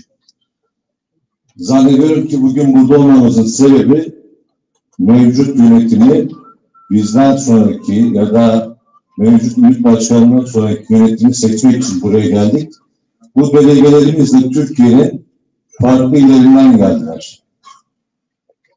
Şimdi eğer ki biz Ümit Başkanı damat olarak seçmişsek, 53 dernek başkanı ve delegeler bunu seçmişsek ve bugüne kadar gerek Ümit Başkan, gerek yönetimin vermiş olduğu emeklere teşekkür edip eğer ki bu gidişattan memnun değilsek yeni başkan adayımızı seçip birbirimizi kırıcı konuşmalar yaparaktan, gruplaşaraktan gitmekle olmaz.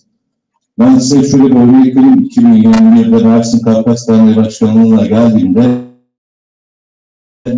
arkadaşlarıma söyledim. Dedim ki geçmişi bırak. Evet, değerli büyüklerimiz var. Çerkez gömleğini giyip buraya girmek var. Belli bir kalıpta girmek, belli bir grupta girmek var. Ben hiçbir grubun adam değilim. Yeri geldi MİT Başkanı'na eleştirdim, yeri geldi teşekkür ettim. Bahsedilen konuların ana temasında şu var. Lütfen buna çok dikkat edelim. Bugün bir Kafet'in binası yok. Kafet'in bütçesi yok. Her derneğimizde gördüğünüz şu bayraklarımız yok. Mersin olarak biz Yıldız Başkan seçildiğinde İstanbul'a Çerkez Kültür Evi'ne gittik. Mutluakaya bağımsız olmayan otobüste de gittik. Efendim söyleyeyim Ankara 21 Mayıs'ta da otobüste geldik. Bugün de bir otobüste geldik gençlerimizle. Ama gençlerimiz bu ortamı görünce karşı tarafı kafeteryaya gittiler. Lütfen sizden ricam şu. Emek veren insanlar burada, mesai harcayanlar burada. Geçmiş başkanımıza, emeklerinden yönetimine de teşekkür ediyorum. Yeni gelecek olan başkanımızın yanında olmadığımız sürece yok olacağımızı bilmenizi istiyorum. Hepinize teşekkür ederim. İyi akşamlar. Teşekkürler beraber eden değerli konuşmacılar. Çok teşekkür ediyoruz efendim anlayışınız için. Cihan Bey çok kısa bir dakika olmak kaydıyla size söz vereceğiz. Cihan Bey son konuşmacımızı iddiaya geçiyoruz. Ayrıca bir bilgilendirme yapmak istiyorum. Mali rapor ve denetleme kurulu raporu ile ilgili hazırın görüşü sorulmadan iddia edilecektir. Sayın Başkan, değerli Hazırım, hepinizi sevgiyle, saygıyla selamlıyorum. Değerli Hazırım, uzunca bir dönemdir Eskişehir Dernek Başkanlığı yapıyordum. Aşağı yukarı 10 yıldır falan yönetim kurulu üyesiydim. Ekim ayında bir genel kurul yaptık. Ekim ayında genel kurulda Yelpaş, Cankat Yarbaş kardeşimize başkanlık görevini devrettik. Şu anda Ekim ayından beri Cankat götürüyor başkanlığını Eskişehir Derneği'nin. Onun öncesinde yapmış olduğumuz, biz Eskişehir'de kararlarımızın hepsini bu zamana kadar bu kürsüye çıkıp konuştuğumda da, başka platformlarda da, Çerkezlik'le ilgili konuştuğumuzda da herkes çok iyi bilir ki, özellikle Eskişehir olanlar, ben hiçbir sözümü Cennet olarak, Kanaşlar Cennet olarak söylemem. Eskişehir'de bizim şöyle bir kültürümüz var. Eskişehir'de biz istişare yaparız. Büyüklerimizle, gençlerimizle, kadın kollarımızla bir karar alırız. Onun üzerine ben çıkarım. Bu tarz platformlarda Eskişehir'in görüşünü savunurum. Bu görüşler Cennet-ın görüşü değil. Yine altını çizerek şimdi söyleyeceğim. Bakın 2003 yılında bu federasyon kuruldu. Kafkas Dernekleri Federasyonu kuruldu. 2003 yılında bu federasyonu kuran 3 tane derneğimiz var. Bunlar da Türkiye'de adlı sayılır iyi çalışmalar yapan, çok iyi cemiyetler oluşturan derneklerimiz. 1. Kayseri Derneği, 2. Adapazarı Derneği, 3. Eskişehir Derneği. 2003 yılında şu anda hala hayatta ve başımızda Eskişehir'de tamadılık yapan Tambiya, Muharrem Tandoğa Başkanlığı'nda derneğimiz bu federasyona katkı sundu ve 20 yıldır da katkı sunmaya devam ediyor. Biz çok ilgilenimiz çok rahat. Bu kadar 20 yıldır federasyonda kaç tane yönetime gelmiş başkan yöneticiler varsa şunu diyemez. Biz Eskişehir'den hiçbir destek göremedik. Eskişehir'den şunu istedik yapmadı. Eskişehir'de gençleri istedik vermediler.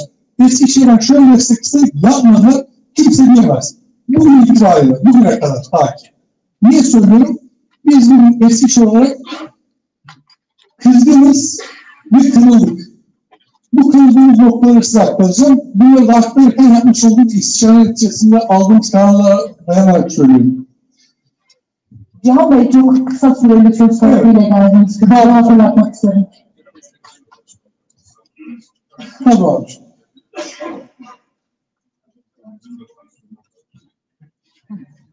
Geçmiş olsun abi.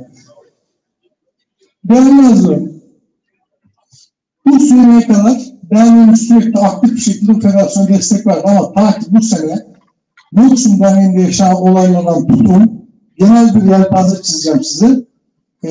Geçmiş dönem bu salonda olağanüstü genel kurul yaptığımız salonda kameradalarımızın toplumumuza yakışmayacak şekilde bir cemiyet yürütmesinden tutun da bu minvaldeki hareketlere dayanarak ben o dönem dernek başkanı olarak genel kurulumuzdan önceki tarihte büyüklerimizi, gençlerimizi ve kadın kollarımızı toplayarak toplantı yaptık. Bu konuları orada aktardım büyüklerimize. Dedim ki Türkiye'deki Çerkezlerimizle ilgili, federasyonumuzla ilgili bu tarz sıkıntılar var. Böyle görmüş olduğumuz olaylar var. Bunu yapmamız gerekiyor, hep beraber değerlendirelim dedim. Bu arada şu şekilde bir karar çıktı. O kararda derneğin olan kurumsal kararımız olarak aktarıyorum. Bu dönem yeni seçilecek olan, kimse şahsi algılamasın, yeni seçilecek olan Hafret Federasyonu'na kurumsal olarak bir yönetim kurulu isterlerse vermeyeceğiz. Ki verilmedi. 2. Bu dönem federasyonla ilgili gözlemci olacağız ve bu tarz tutumlar, bu tarz davranışlar devam ederse önümüzdeki dönem Eskişehir'de tekrar büyüklerimize toplanıp bu federasyonu alma kararı alacağız. Bu büyüklerimizin ve derneğimizin almış olduğu bir karardır. Bunu size iletmek istedim, bildirmek istedim. Bunun akabinde de bunca sıkıntıyı görünce biz Eskişehir olarak şunu sorgulamaya başladık. 2003'teki ruh, bunu söyleyen de Muharrem Tandoğa abimiz, o dönemki dernek başkanımız ve federasyon kurucusu. Demek ki dedi 2003'ten beri konular ruhu kalmamış. Demek ki dedi bazen değiştirmek gerekiyor bazı şeyleri, geri çekilmek gerekiyor dedi. Ve biz geri çekilme kararı aldık. Bir dönem gözlemci olacağız. Eğer hala aynı hatalar devam ederse federasyon vereceğiz. Mustafa sen de az bu toplantılardan birinde sen de konuştun. Lütfen karşılıklı tartışmayalım. Şimdi büyüklerle nasıl konuşuyorsun biliyorsun büyüklerimizden. Cihan sonlandırıyoruz. Şöyle düşünüyoruz böyle, biz bu dönem federasyonla ilgili gözlemci olacağız. Biz bugüne kadar ertelediğimiz ve dokunmadığımız Eskişehir'deki köyde olan Mehmet amcamızı, Ahmet amcamızı, halamızı, teyzemizi onlarla görüşeceğiz, onlara sahip çıkacağız. İlk başta kendi elimizi güçlendireceğiz. Biz birlik ve güçlükten yana olan bir derneğiz. Bugüne kadar da böyle devam ettik. İlk başta kendi elimizi güçlendireceğiz. olmayan federasyonla bir çalışmada yardımcı olarak. Teşekkür ederiz. Bilginiz olsun. Kararınızı paylaştınız. Teşekkür ederim. Evet. Yapılan sunum ve değerlendirmelerin ışığında Sayın Delegasyon Yönetim Kurulu faaliyet raporunun icrasını sizlere sunuyorum. Lütfen delege kartlarınızı kaldırarak iddia edip etmediğinizi, iddia edenler sorumluluğun karşılığı olarak bir delege olarak ben de kaldırıyorum. Evet, iddia etmeyenler diye sormak durumundayım. Peki, iddia etmeyen delegasyonumuz var. Bu durumda oy çokluğuyla iddia edilmiştir. Teşekkür ederiz.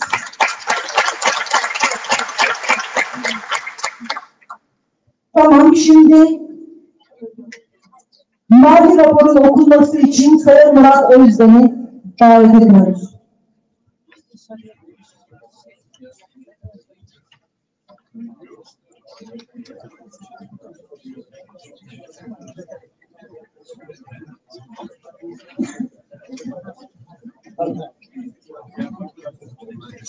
Sayın Divan, değerli hazırım, Kafkas Dernekleri Federasyonu 10. dönem mali raporunu görüşünüze sunuyorum. 31.10.2021 tarihli banka mevcudu 38.579 lira 16 kuruş olarak yönetimimize devredilmiştir.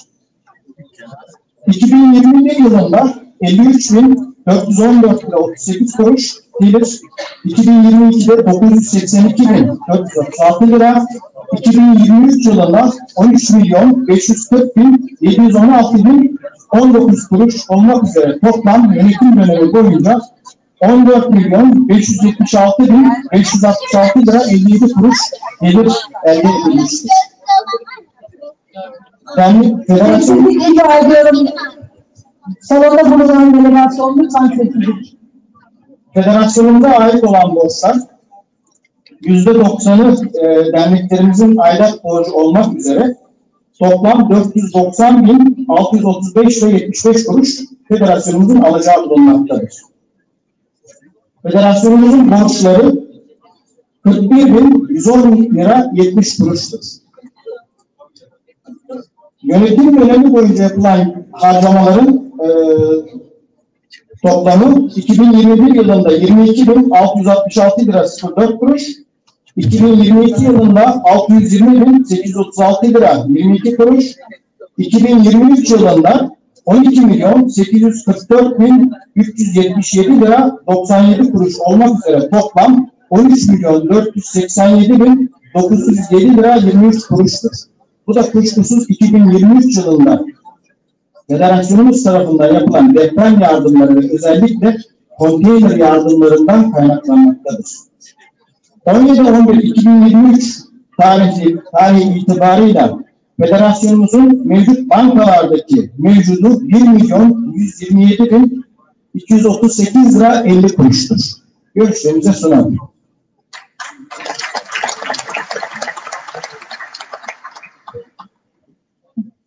Federasyon icranızı sunuyorum. İddia etmeyenler var mı acaba? Peki, iddia etmeyen delegemizde var bu durumda. Oy çokluğuyla iddia edilmiştir. Teşekkür ederiz. Delegede kurumun raporunu okuyalım. Mert Yüksel.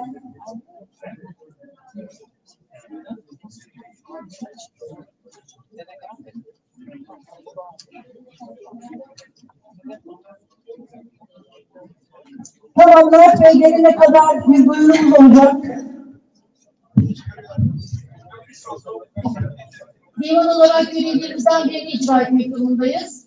Kafkas Dernekleri Federasyonu Yönetim Kurulu kararı uyarınca 12 Kasım 2023 tarihinde yapılması planlanan 11. olağan genel kurulu ilk toplantıda yeterli çoğunluk sağlanamaması nedeniyle ertelenmiştir. Aynı karar ile belirlenen ikinci toplantı tarihi olan 19 Kasım 2023 tarihinde genel kurul toplantısı yapmak üzere yeterli delegasyonun hazır bulunduğu imzalı hazır listesinin incelenmesinden anlaşılmıştır. genel kurulun bilgisini arz ederiz. Bunun dışında her genel kurulda yaptığımız çalışmanın özetini geçelim. Mevcut olan 53 dernekten toplam genel kurul delege sayımızın 455 olduğunu biliyoruz. Yalnız imza ile katılan delege sayımız 255. Bugünkü genel kurula katılım oranı da %56'dır. 39 derneğimiz genel kurula iştirak etmiştir. 14 derneğimizden genel kurula hiçbir katkı olmamıştır. Bilgilerinizi arz ederiz.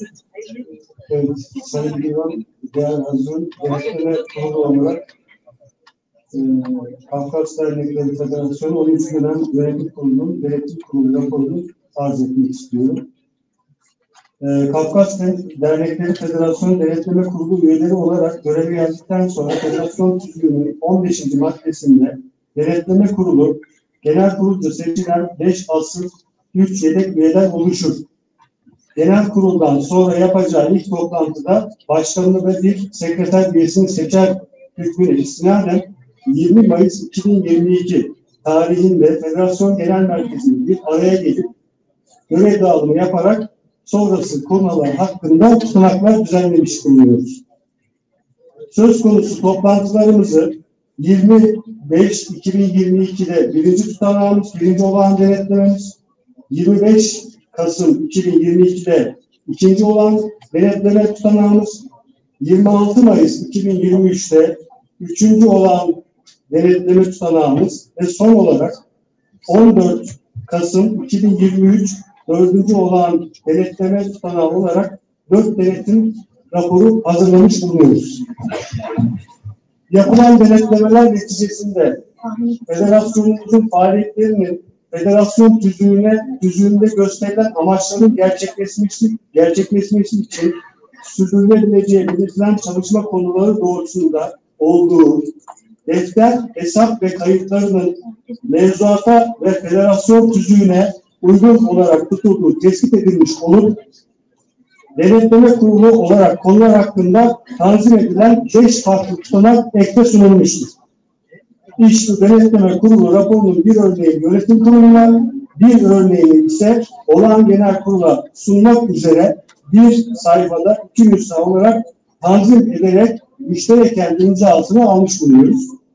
Genel kurulda bu konuyu arz ediyoruz. Saygılarımı sunuyorum. Teşekkür ederim. Denetleme kurulunun imzasını delegasyona sunuyorum. İbra etmeyenler efendim oy çokluğuyla ibra edilmiştir.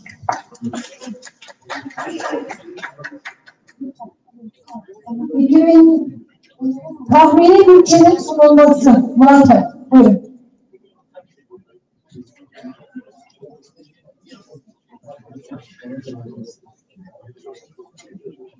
Kafkas Dernekleri Federasyonu 11. dönem 2023-2025 yılı tahmini bütçe. Aidat gelirleri 675 bin lira, bağış gelirleri 800 bin lira, diğer gelirler 250 bin lira olmak üzere toplam 1 milyon 725 bin TL'dir. Giderler, genel giderler 275 bin TL, hizmet giderleri 800 bin TL, maaş, SGK ve vergi giderleri 300 bin TL, sosyal yardım giderleri 225 bin TL, diğer giderler 125 bin TL olmak üzere toplam 1 milyon 725 bin Türk lirasıdır. Teşekkür ederiz. Genel kurul İbrahim'e sunuyorum efendim. İbra etmeyenlerden bir sormak durumundayım. Eğer evet ibra etmeyen delegasyonumuz var. Bu durumda bu malzeme üzere bir oy çokluğu gerçekleşmiştir. İbra ediyorsunuz. Efendim tüm delegasyon ibra etti mi? Oy birliğiyle ibra edilmiştir. Teşekkür ederim.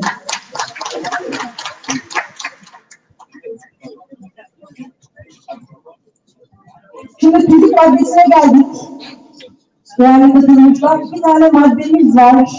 23 Eylül'de yönetim kurulumuz tarafından bir tüzük çalıştayı gerçekleştirildi. Mümkün olduğu kadar hızlı olmaya çalışacağım. Bu tüzük çalıştayında ben faaliyet raporundan Zaten dinlediniz. Kaç tane katıldığı, ne kadar sürdü, 2 gün boyunca istişare edilerek yapılmış ve 2 madde üzerinde uzlaşılmıştır. Teknik maddelerdir, mevzuat gereği eski ve yeni hallerini size okuyarak sunmak durumundayım. Bu tüzük maddelere ilgili 2 madde var. Ümit Dinçer ve Ünal Uluçay ve devam eden 29 kişinin imzasıyla divanımıza ulaşan bir tüzük değişikliği. Dolayısıyla imzacı sayısı delegasyonun katılımcı sayısına uygundur. Bunu belirtmemiz gerekiyor. Zira bir tüzük değişikliğinden bahsediyoruz. Maddeleri okuyoruz. Genel kurulun toplanmasıyla ilgili bir madde. 10. maddenin A bendinden bahsediliyor. Eski halini okuyorum. Olağan toplantı, olağan genel kurul toplantısının 2 yılda bir Kasım ayında yapılması zorunludur. Genel kurul yönetim kurulunun çağrısıyla toplanır. Yeni halini okuyorum. Olağan genel kurul toplantısı 3 yılda bir Ekim ayında genel yönetim kurulunun çağrısıyla toplanır şeklinde. Dolayısıyla yönetim kurulunun görev süresini 3 yıla yükseltip genel kurula Ekim ayına aldığımız bir oylama yapıyoruz. Mutabakatla alınmış bir karardır. Oylarınızı sunuyorum. Kabul etmeyenler var mı? Oy birliğiyle tüzük değişimi gerçekleşmiştir. Özür diliyorum. Peki, bu durumda oy birliğiyle tüzük değişikliği, oy çokluğuyla özür diliyorum, gerçekleştirdik. İkincisi, 22 maddenin B bendiyle ilgili bir değişiklik. Maddenin eski halini okuyorum. Her daire yönetimisi gereken aidat miktarı kurumların oluşturma amacıyla yapılmış olan son genel kurullarında seçilmiş olan delege sayısına göre hesaplanır. Aidat miktarı her bir delege için aylık 20 TL'dir. Aylık aidat miktarı genel kurul tarafından belirlenir. Bu kararı belirlemek sizin görev tanımınıza yer alıyor dolayısıyla. Toplam tutarı 12 aylık aidat karşılığında fazla aidat borcu oluşan dernekler bu zaman zarfında en az 2 defa yazılı olarak uyarılmış olmak kaydıyla yönetim kurulu tarafından federasyon üyeliğinden çıkartılırlar şeklinde bir madde var. Ben yenisini özet olarak okuyayım. Madde aynı şekilde sadece aylık 20 TL'yi 100 TL olarak güncelleyen bir tüzük önerisidir. Dolayısıyla delegasyon aidatlarının 100 TL olacak. Bu karar kabul edersek oynuyoruz. Kabul edenler? Evet, etmeyenler? Etmeyen delegasyon üyeleri var, tamamdır. Oy çoğunluğu ile tüzük değişikliğimiz gerçekleşti. Hızlı bir değişiklik yaptık. Şimdi sandık kuruluyla ilgili olarak yardım rica ediyorum. Özür dilerim. Sayın Genel Başkan salonda mı acaba? Ümit Bey. Sayın Ümit Dinçer.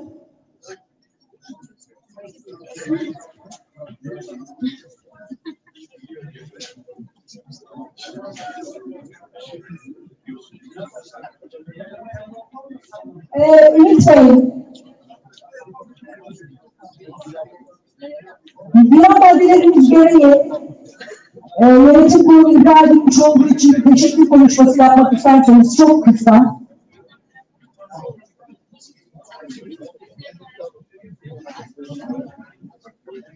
Değerli hazirin, çok yorgun olduğunuzu biliyorum, sabrınızı zorlamayacağım. Malum dünyanın en birbirine yakın kavramı ailedir. Ailelerde bile zaman zaman çatlamalar, zaman zaman kavgalar, zaman zaman görüş ayrılıkları, fikir ayrılıkları olur. Bu işin doğası gereğidir. Biz de bugün bir aile içerisinde meselelerimizi gündem ettik. Bazen biraz sesimiz yükseldi, bazen biraz sesimiz düştü ama nihayetinde biz bir görevi belirliyoruz. Hiç kimse bizim düşmanımız değil. Bizi herkes vicdanında bir yere koyacaktır. En büyük hapishane insanın kendi vicdanıdır. O itibarla biz kendi vicdanımızla bundan sonra baş başa kalacağız. Bu süreçte bize destek olan, bize yardımcı olan, bizi federasyon olmamız noktasında yüreklendiren, hareketlendiren herkese teşekkür ediyoruz. Eksiklerimiz, aksaklıklarımız olabilir. Yusuf abinin söylediği şey kesinlikle doğru. Öz eleştiri yapabileceğimiz çok şey yok muydu? Evet, vardı. Bir günün içerisinde sığamayacağımız kadar çok şey var. Bunları da elbet yeri geldiğinde toplumun huzuruna koymak konusunda en ufak bir çekincem yoktur. Eleştirilmeyecek hatadan münezzeh olmadığımızı biliyorum.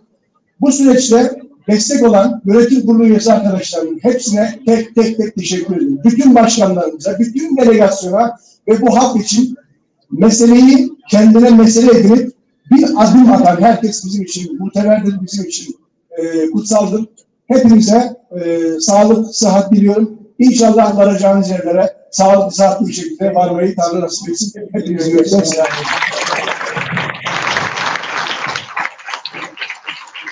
Sayın Hanım, bir önergemiz var. Kafkasya Devlet Federasyonu 11. olan Genel Kurulu Divan Başkanlığı'na 11. olan Genel Kurulu gündeminin 12. maddesinde yer alan sandık ve sayım kurulu oluşturulması maddesiyle ilgili sandık ve sayım kurulunun aşağıda belirtilen isimlerden oluşmasını öneriyoruz. Ümit Dinçer ve Ünal Uluçer. Sandık ve sayım kurulu başkanı Ersin Özen, Özgen Özgür, Elif Sarıhan, Edis Polat. Önerenler Silivri Serkan, Cansel Erdoğan, Ebru Yeniköy olabilir, Şafak Özen ve Ergun Şengül. Evet, onaylıyor muyuz? Evet, onaylamayan var mı? Evet, oy birliğiyle lütfen buyurun. Ender Bey, siz de ekibinizi alalım lütfen. Ender Kankoç.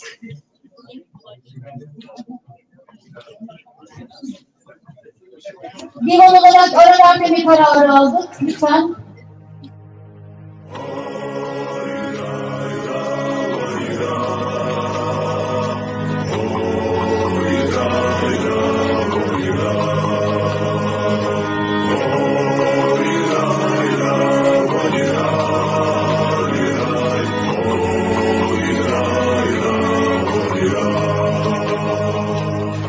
وأشكر زتبسا سيشاخم شاب صرخ وشاب غرير أخوات بغم قناوة بيم بشط كرخاخو باش تحزم أو خريحات بغم قناوة بيم بشط كرخاخو يمغوا باش تحزم أو خريحات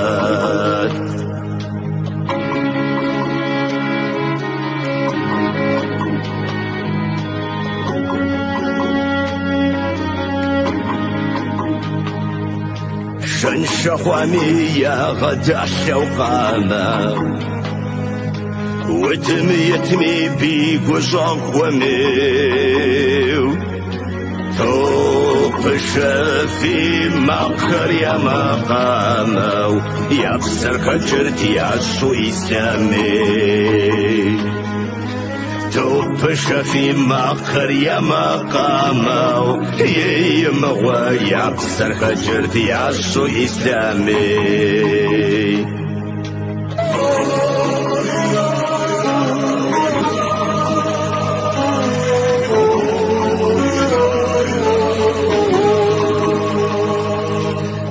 متغاخته يا غساخم يوجد داود غريا تفساش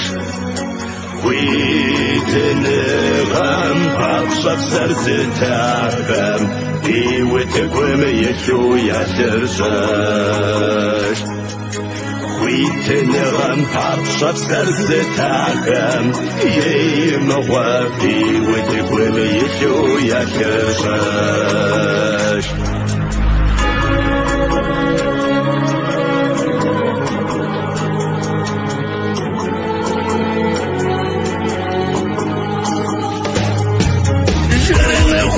وزيك سكر بسحاكم الزرام عريا صرت غصدي زيخك وصنا ترزق وماكم يا حدا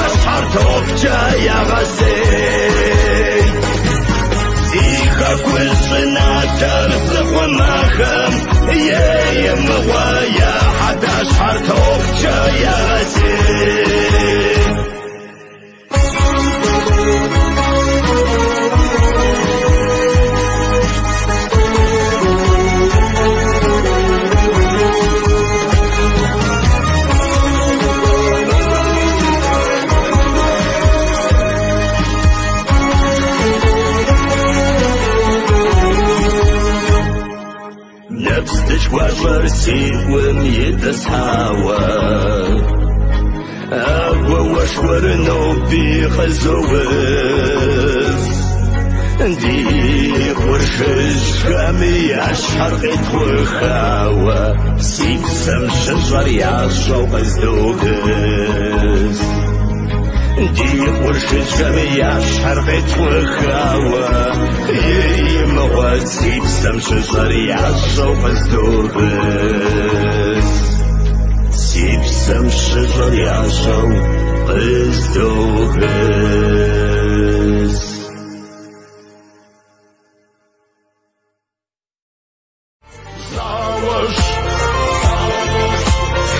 Tam sıkıp şemsiyle gündüzü harsadır Şapın yıkıp zasakındı kavucu kısbor Sabihım akkar güvüzü ağıp zamdı koş Şapın yıkıp zasakındı kavucu kısbor Sabihım akkar güvüzü ağıp zamdı koş Sabihım akkar güvüzü ağıp zamdı koş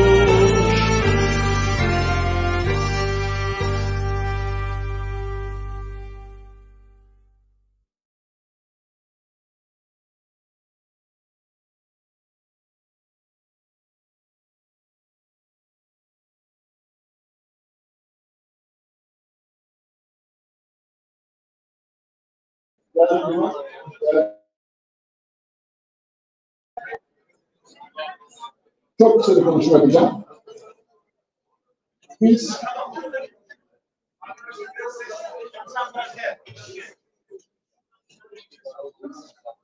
Biz yola çıkarken hapsayı katlet şahitine yola çıktık. Hiç kimseyi ötekileştirmeden birleştirerek yolumuza devam edeceğiz. Belki uzun bir konuşmaydı ama ben metnine bağlı kalmadan içinden gelenden söyleyeceğim. Hiç kimseyi ayrıştırmadan ana vatan endeksli bir yönetim kurulu oluştu. Yönetim kurulu oluşurken de bölgelerden gelen arkadaşlarımızı bölgelerin temsiliyetine görerek yazdık. Ümit Başkan'a 2 yıl önce gösterdiği özveriye, özellikle deprem bölgesini yaptıkları için sonsuz teşekkürler ediyoruz. Ümit Başkan ve yönetimine çok çok teşekkür ediyoruz.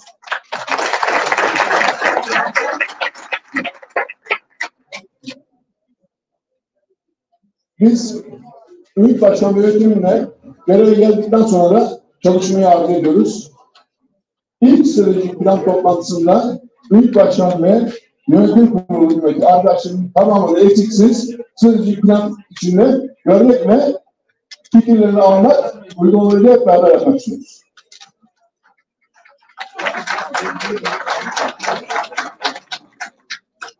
Sorumluluklarımız Kaffet yüzüne göre hareket edeceğiz. Yolumuz belli. Yolun sonuna varmak istediğimiz o kadar güçlüyüz diyoruz. O yolda hep birlikte yürüyecek olanlara, yolumuzu aydınlatanlara selam olsun. Kalbinizdeki yeni artmak için hiç sönmesin. Hepinizi sevgiyle saygıyla selamlıyorum.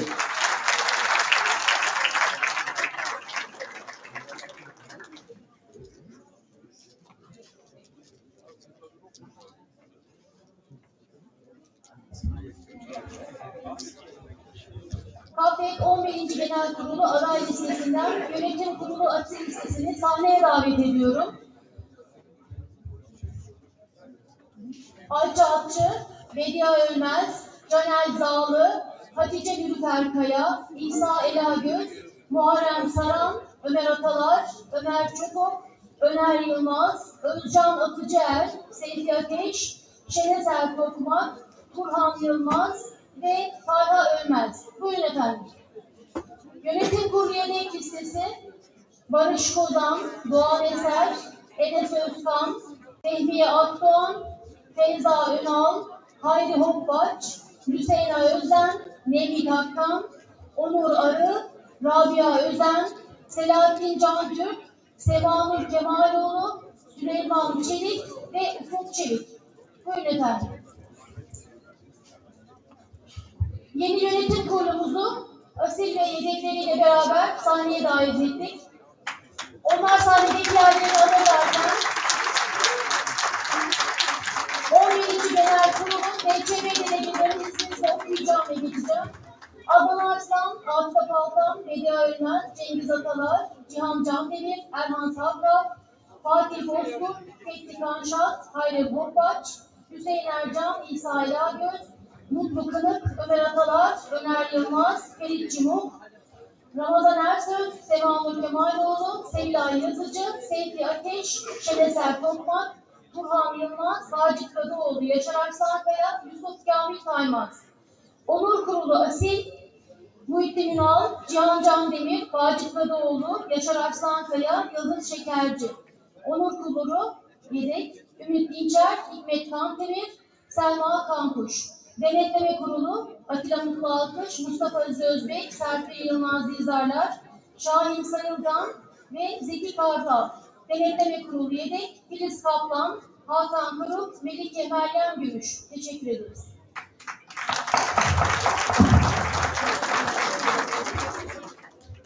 Evet.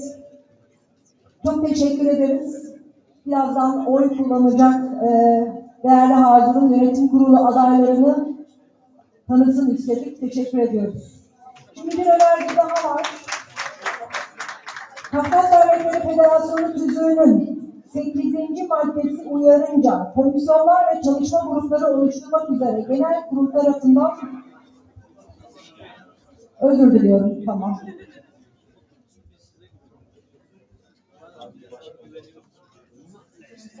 Peki, tek liste olunca nasılsa seçilecekler diye ben bu öğrenciyi hemen anlatacaktım size ama şimdi seçilmelerini bekleyeceğiz hep birlikte.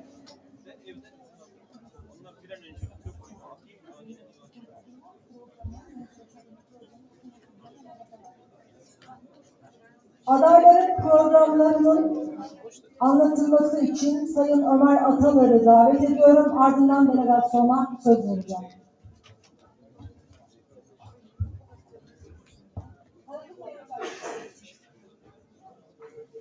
Sözlü önerge vermek istiyorum ben de.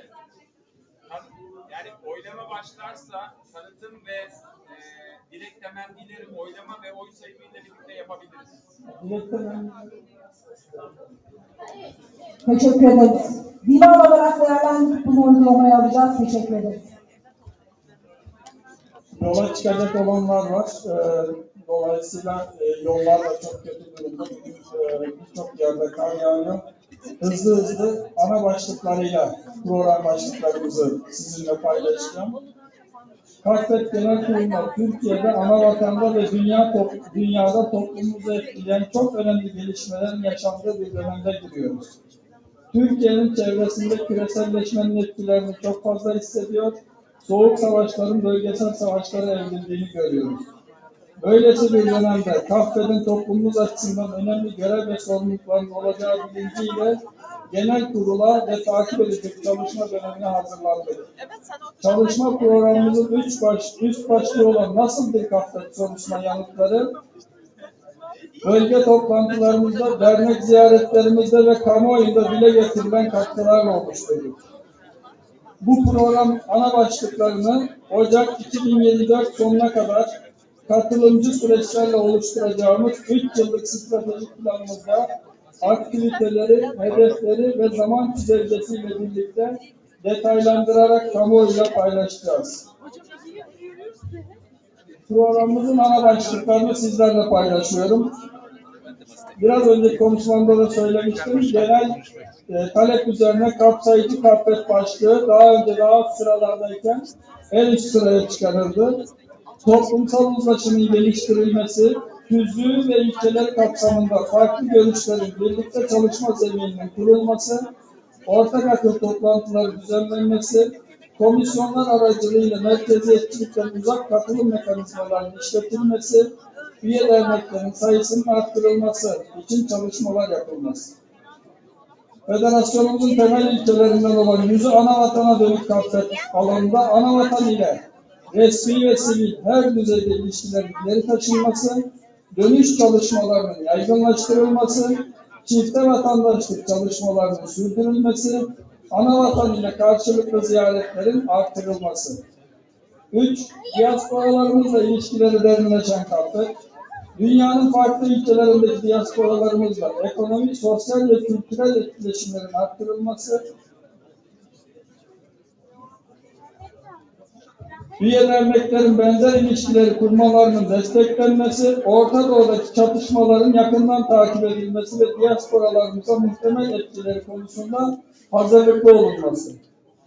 Ana dili için çalışan KAPTEK, ana dili çalışmalarının üye derneklerimiz ve ana vatanımız ile koordineli şekilde yürütülmesi, üniversitelerdeki ana dili bölümlerimizin desteklenmesi, mezunların istihdamı için olanakların geliştirilmesi, orta öğretimdeki seçmeli ana dili derslerinin yaygınlaştırılması, TRT Çerkes çalışmalarının sürdürülmesi ve ana dilinde kamusal yayınların geliştirilmesi ve ana dili hakkının savunulması.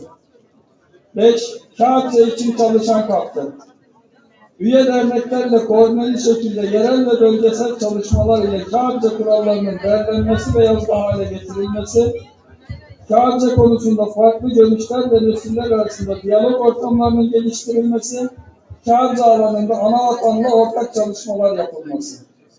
Yapısı güçlendirilen KAPTEK, federasyon üye dernekleriyle ilişkilerinin güçlendirilmesi, ekonomik yapısının güçlendirilmesi, kurumsallaşmanın güçlendirilmesi, demokratik işleyişin güçlendirilmesi, gençlik katılımının ve kadın katılımının güçlendirilmesi, stratejik planlama sisteminin kalıcı olarak kurulması, tüzük çalışmalarının Ekim 2024'e kadar çalıştaylar tamamlanarak katılımcı şekilde tamamlanması. Üye derneklerini güçlendiren KAPTEK, üye derneklerinin sorunlarının çözümüne, dernekler arası dayanışma ve tecrübe paylaşımına katkı verilmesi, Başkanlar Kurulu'nun etkinliğinin artırılması, karar süreçlerine etkili katılımının sağlanması, bölge sisteminin tüm üye derneklerimizi kapsayacak şekilde çalışmaya başlaması. 8. Hak savunucusu KAPTEK.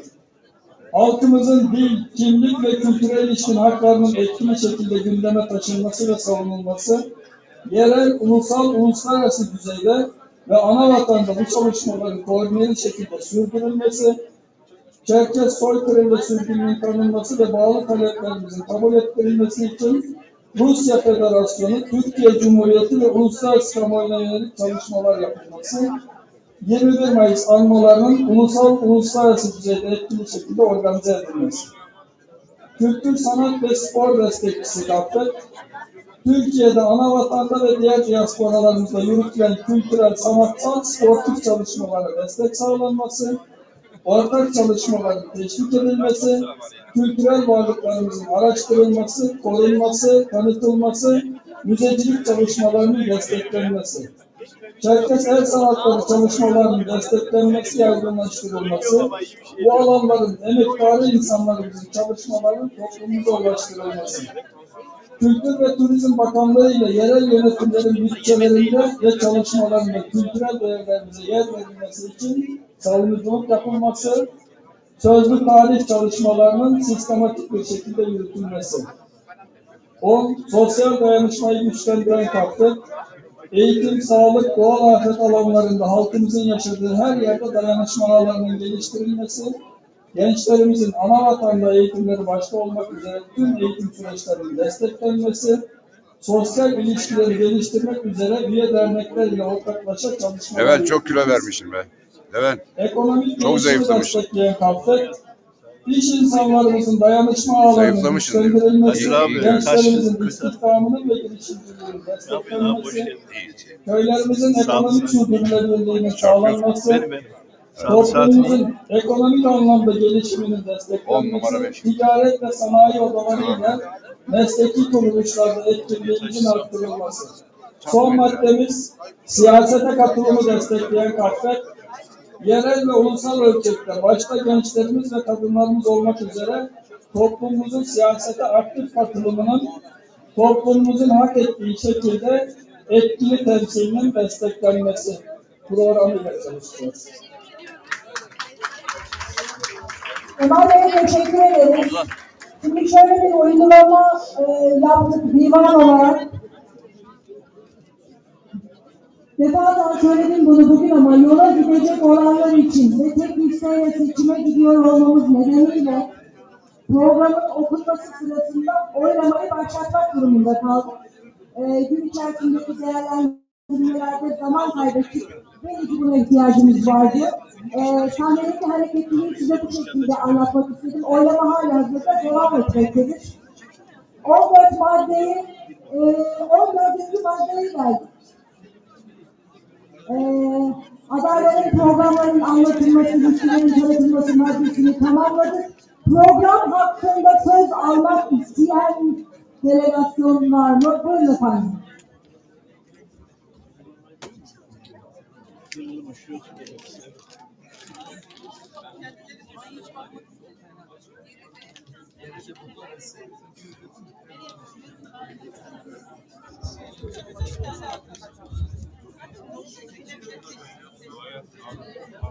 Ankara Dernek Başkanımız Yusuf Bey söz aldılar. Lütfen dikkat buyuralım. Sayın Büyüklerim, kıymetli Acun'un, hepiniz hoş geldiniz. Ben önce destek verirsiniz vermezsiniz ama Ümit Başkan ve ekibini can gönülden tebrik ediyorum. Gelecekleri aydınlıklarla bulunuyorum bunları. Ben ilk önce Çerkez Derneği olarak rahatsızlığımızı dile getirmek istiyorum. Çerkez Derneği başkanı olarak sorumluluğum gereği ve kişisel olarak rahatsızlıklarını dile getirmek istiyorum. Bu camiye karşı görevimi yerine getirmek istiyorum açıkçası. Aday Yönetim Kurulu'nun oluş biçiminden rahatsızlığı dile getirmek istiyorum. Bu camia için çok önemli bir yere sahip olan hepinizin, çoğunuzun burada yollarınızın kesiştiği, bir şekilde bu Ankara Çerkez Derneği'nde bulunduğunuz derneğin ne hikmetse fikri sorulmuyor. Sadece bizi birçok derneğin fikri sorulmadı.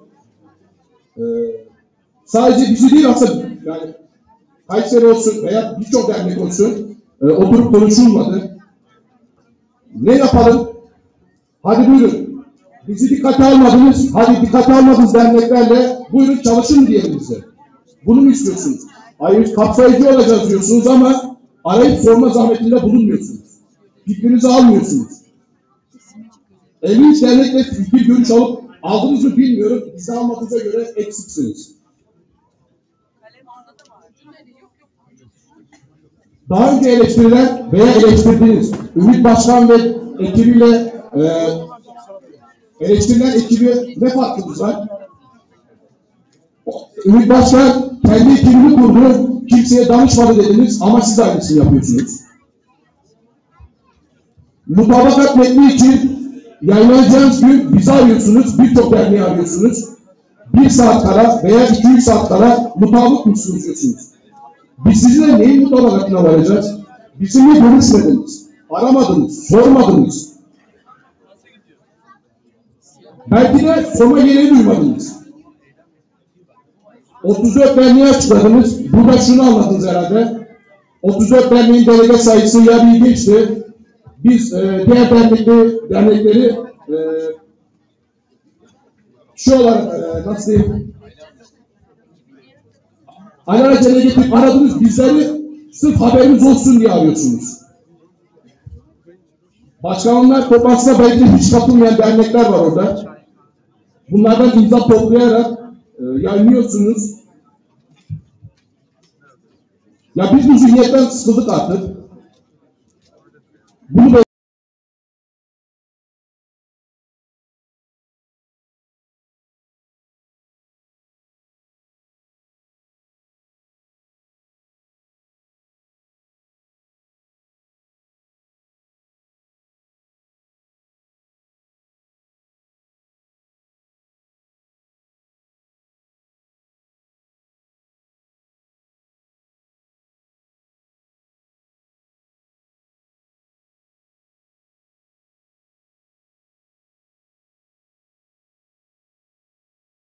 Çerkez Derneği Ankara Şubesi olarak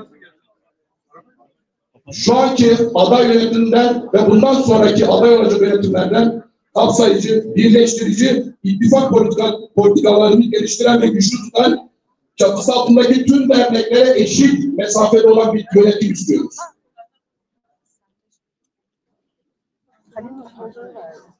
Ve ayrıca şunu vermek istiyorum. Türkiye Çerkez Diasporası'nın federasyonlaşma sürecine büyük darbe vuran örgütlülük mücadelemizin kara günü olan 5 Kasım'ı dayanışma ve bedil günü olarak ilan edilmesini ve kafede bağlı tüm derneklerce ortak bir program alınmasını istiyoruz.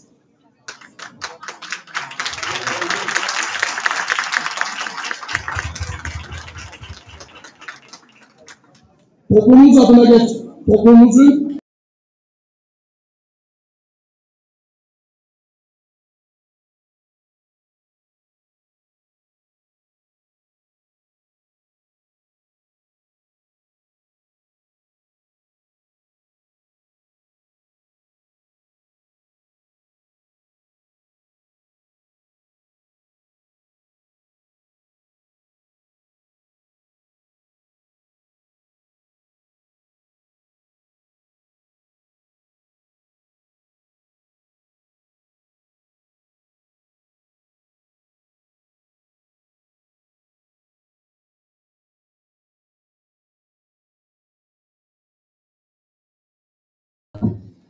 yollara düşmek istiyoruz, anlıyorum ama sadece şu anki oylama süresinde konuşma hakkımı kullanıyorum. Ben sadece şunu söylemek istiyorum. Bütün dernek başkanlarının ve federasyon başkanımız ve gelecek federasyon başkanımızın iknasıyla oluşan divanın bugünkü sabrı, tahammülü ve yönetim şeklinden dolayı kendilerine huzurunuzda teşekkür etmek istiyorum.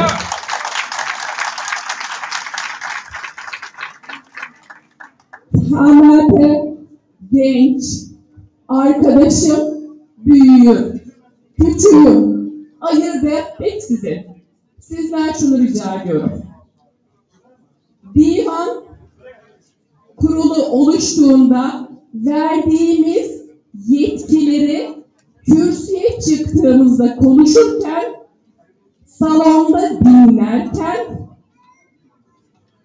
hangi konumda olursak olalım bu yetkilerine müdahale etmeyelim ve bir dahaki yönetim kurulu seçimimizde şuraya süreli bir mikrofon koyalım.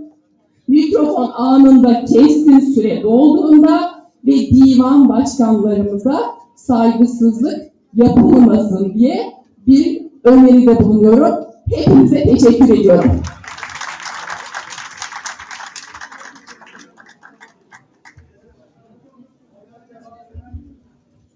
Evet, başka söz almak isteyen var mı? Bu maddeye ilişkin olarak Aday Yönetim Kurulu üyesi ve başkanın sunduğu programa ilişkin görüş bildirmek isteyen sanırım yok. Şimdi dilek ve temennileri de bu bölümde birleştireceğiz. Bir an önceki oturumda, İbra oturumunda söz hakkını geri çeken ve dilek temennilerde konuşacağım diyen Sayın Selçuk Şahin. Buyurun efendim.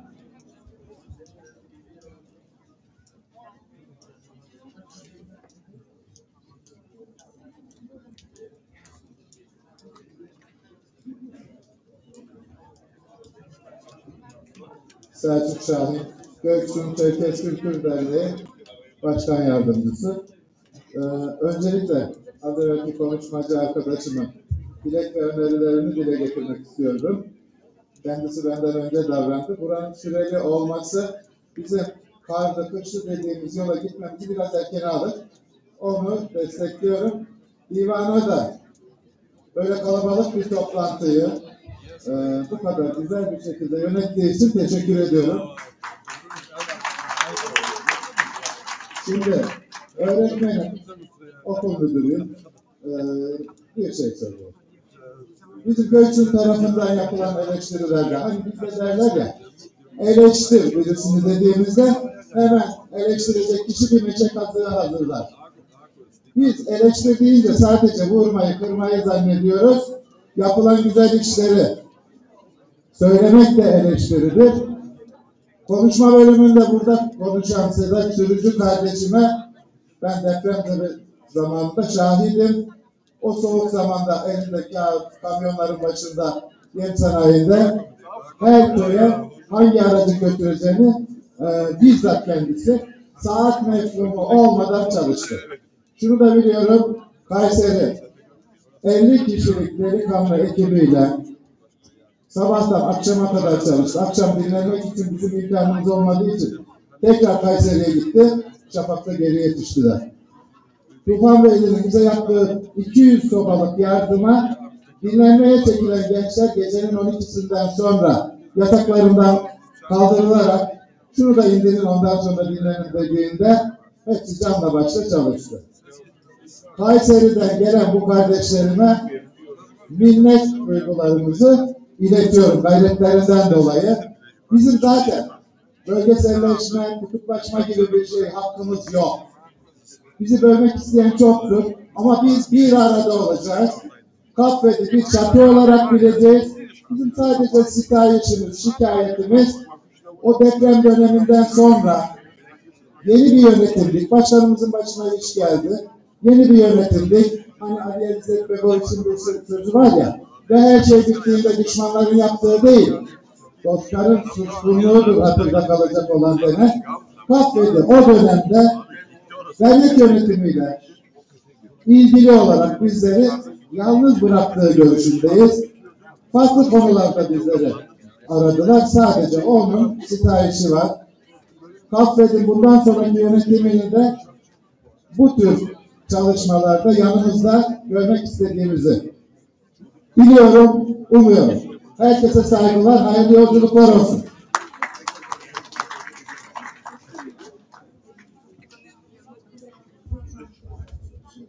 Evet, oylama devam ediyor. Biz oylama devam ederken dilek ve temennileri demiştik az önce. Söz almak isteyen, gün içerisindeki değerlendirmelerini yapmak isteyen,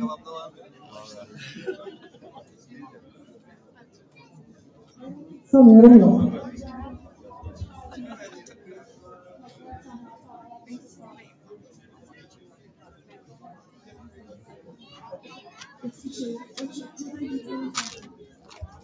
Sayın Hüseyin Ercan, buyurun.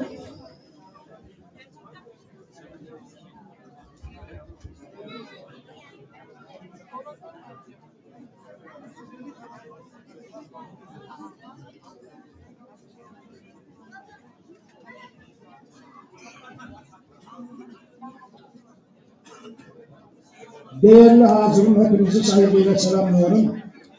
Dün geciktik, geldik, mikrofonu boş bulduk, yok mu konuşmacı falan dediler. Hadi meydanı boş bulunca boş bırakmadım, çıktım, iki cümle kurdum. Ümit Başkan özellikle onu tekrarlamamı istedi. Tekrarlamaya çalışayım, kısa kesmeye çalışayım. Dün küçük kurultayından dönerken çok buruk döndüm. Gençlerin ne kadar kırıldığını, nasıl bir gerilimin, nasıl bir enerjinin olduğunu gördüm. Ben terk ediyorum, emekli oluyorum dedim. Bugün konuşma yapayım diye, dünkü konuşma yapayım diye geldim. Bugün jübilemi yapacağım inşallah. Gençlere devredeceğim. Gençler derken Ümit Başkan bu yapının mutfağında pişerek geldi. Yemediğimiz kaldı. Çok pişti herhalde, yiyecektik. Gençler derken Erol Taymaz'ın adını anmak istiyorum. Çıkarken sordum, yaşım kaç diye, 63, ben 72, koşu koşu geldi, 72 bize. Erol Taymaz, vestiyer askısı gibi bütün görevler üzerine sarıldı. Hepsini başarıyla yerine getirdi. Dernekteki yetişen akademisyen bir gencin ne kadar verimli olduğunu hepiniz görüyorsunuz. sürgünün 150. yıl dönümünde gördüğüm akademisyen gençlerden sonra ben gençlerden umut varım. Yüzlerce Erol Taymaz var. Hepsine güveniyorum, hepsini seviyorum, hepsinden umut varım. Bu gençlere var mı itirazım? Benim itirazım yok. Yaşlılar diyorum. Yaşlılar köyden kente indiler, tutundular, aile oldular, finans ettiler. Biraz önce bahsettiğim gençleri yetiştirdiler, dernekleri finans ettiler, diaspora anavatan ilişkilerinin özneleri oldular. Böyle bir yaşlı kesim, donanımlı bir yaşlı kesimimiz var. Cumhuriyet tarihindeki dernekleşme sürecinin tamamında yaşamış olan büyüklerimiz var. Onlar biraz sıkı tutuyor, ellerini çözemiyoruz. Boynumuza da mandatlar var. Bunları almanız gerekiyor. Şimdi ne gençlere anlattık, yaşlılara da anlattık. İkisine de itiraz yok. Ne mutlu, ne nasip düşmedi ya, böyle büyüklerimiz var. Böyle gençlerimiz de var. Ama biz bu hükme gelemiyoruz. Biraz önceki gördüğümüz gerilim var, stres var, enerji birikimi var, bilmiyor. Demek ki biz baştan birinci düğmeyi yanlış yapıyoruz. Ve hatalar devam ediyor. Apasya'nın devlet olmasına rağmen Aksaçlılar Meclisi var. TC'nin, kocaman TC'nin kiracı anlaşmazlıkları yüzünden uzlaşma konusunda uzlaşmacıları var. Mali konularda uzlaşmacıları var. Ombudsmanlık gibi yerleri var. Yani yetişmiş üst akıl veya tecrübeli akıla kurumsal devletlerin de ihtiyacı var ki o zaten bize var. Hamadeler grubu. Şimdi şunu öneriyorum. Gençlerin biri yazar mı? Dikkate alır mı? Yeni yönetimden şunu istiyorum. Aksaçlılar Meclisi, Hamadeler Meclisi,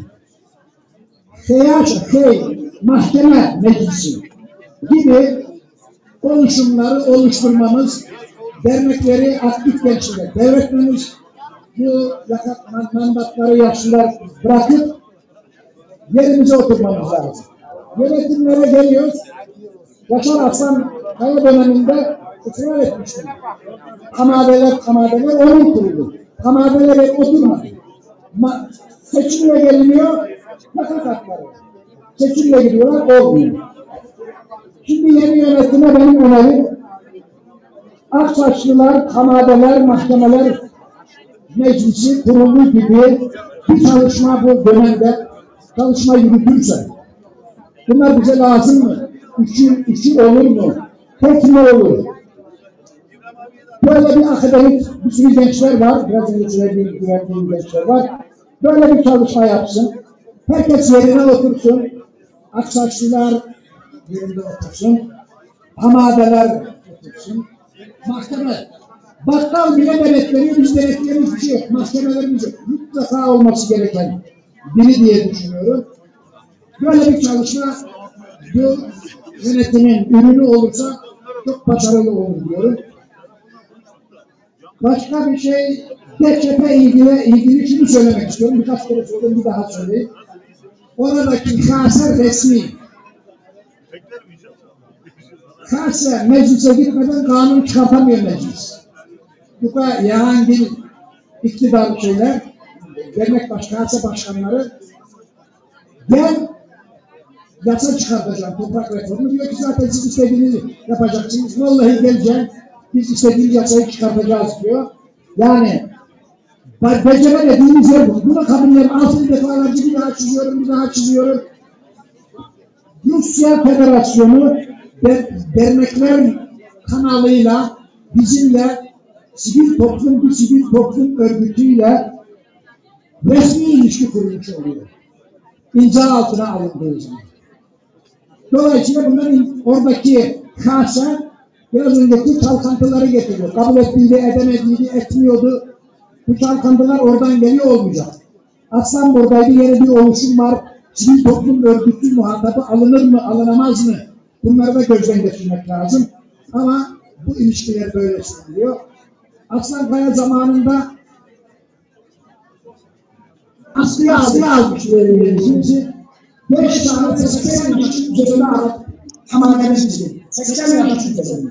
Ülkede toplumda oldukça manalı bir şey. Yani biz tanıyorlar, resmen oraya imza attığı Federasyonu sivil toplum örgütleri kendini yasal bir bağlantı görevi gibi bir şey olmayı görmüştür. Sonra Güneşöre'yi bu içinde bulunduğumuz geleneğin kara suları Karadeniz. Bir taraf diaspora, bir taraf Anadolu. Rotamız belli, ileriye doğru. Tamamen büyüklerin bizim endişemiz şu. Yeni yönetim o gereği daha iyi düşünmek. Daha hızlı düşünmek. Daha kesin ifadesi daha düzgün yaparak sağlıklı yol almak üzerine çalışırsa problem yok. Ama eğer oluşursa kanaatler veya şüpheler, onları başka limana, başka kararasınlar, bir kırılacak bir taraf olunca işte o gücümüz yetmediği aksakalar devreye girecek. Hepimiz sahibiyle selamlıyor. Şerif'e tanıyorum. Sayın Başkanım da Başkanı, Genel Başkanı, kutluyorum kendisini. Böyle bir komisyon tamamen asaslar, mahkeme ve eğitimde aslında değil mi, olur mu, işlik mi, ters mi? Böyle bir çalışmayı yürütürlerse çok başarılı olur diyorum. Bütün düğmeler doğru yürütüldiği zaman da bu toplum çok sağlıklı olacak. Hepinizi saygıyla selamlıyorum. Öyle bir ihtimali var. Onun terzi ihtimali var.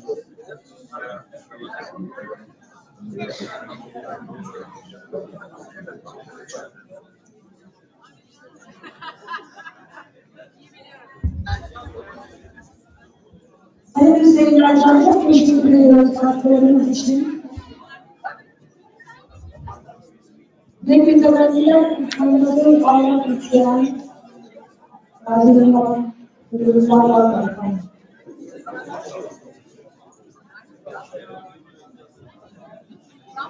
Evet, peki. Teşekkür ediyoruz. Orada devam ediyor. Bir ara sözleşmek istemiyoruz. Fakat oylamanın hemen ona ilgili sizlerle sorunuzu paylaşacağız.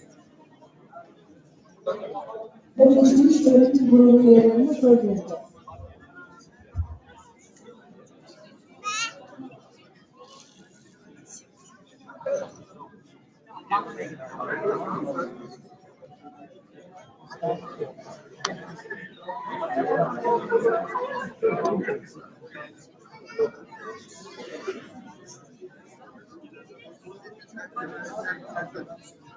Almıyor işte sen.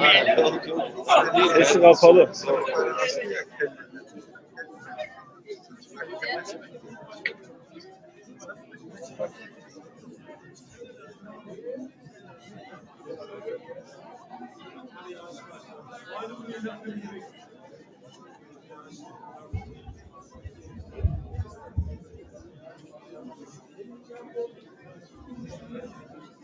Salon dışında olup da oy kullanmamış olan delegelerimiz varsa onları da davet edelim. Oy kullanma sürecini mümkün olduğu kadar hızlandırarak saat şu anda 17:30, 17:45'te bitirmeyi hedefleyebilir miyiz?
tane şey var.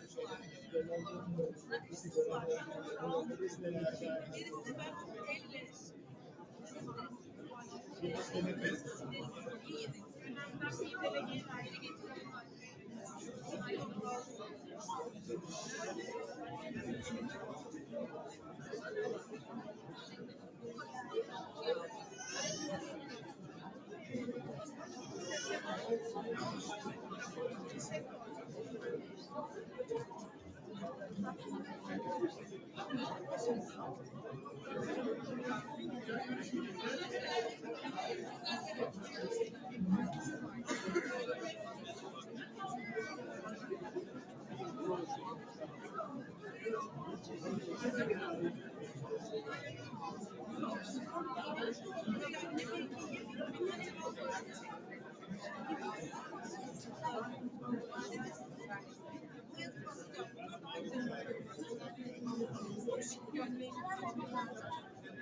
Kolay gelsin. Evet. Kolay gelsin.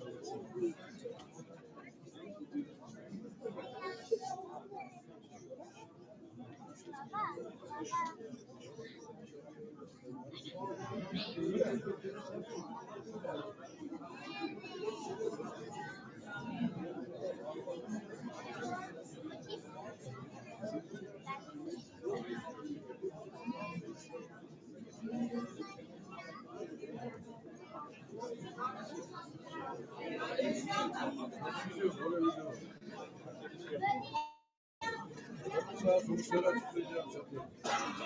Listeye koyduk mu? Yakın liste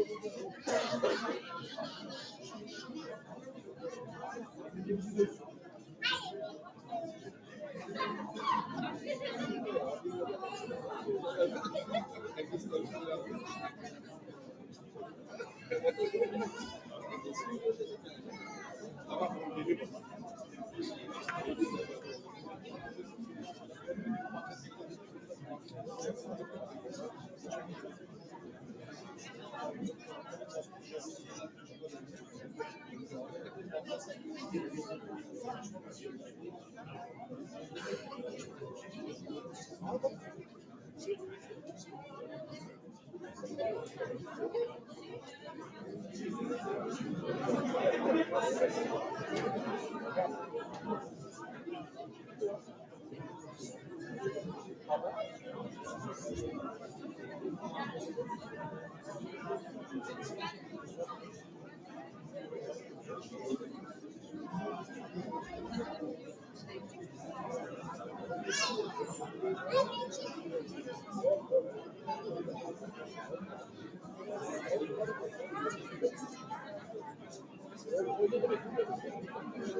Hadi gel falan.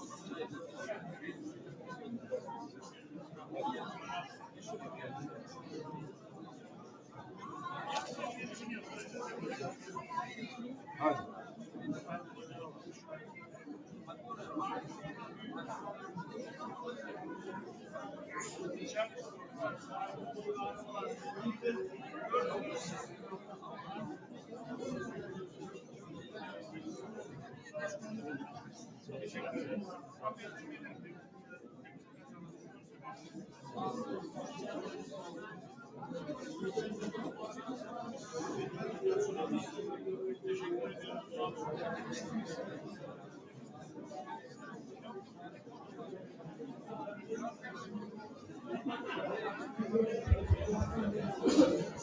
Değerli delegasyon, oy kullanmayan var mı acaba? Oy kullanmayanlar varsa lütfen sandıkların başına.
Değerli hazırım, oy kullanmayan varsa bitirmek üzereyiz. Sandıklara rica edeyim oy kullanmayanlar.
Oy kullanmayan varsa rica edelim, sayımı bitirmek üzereyiz.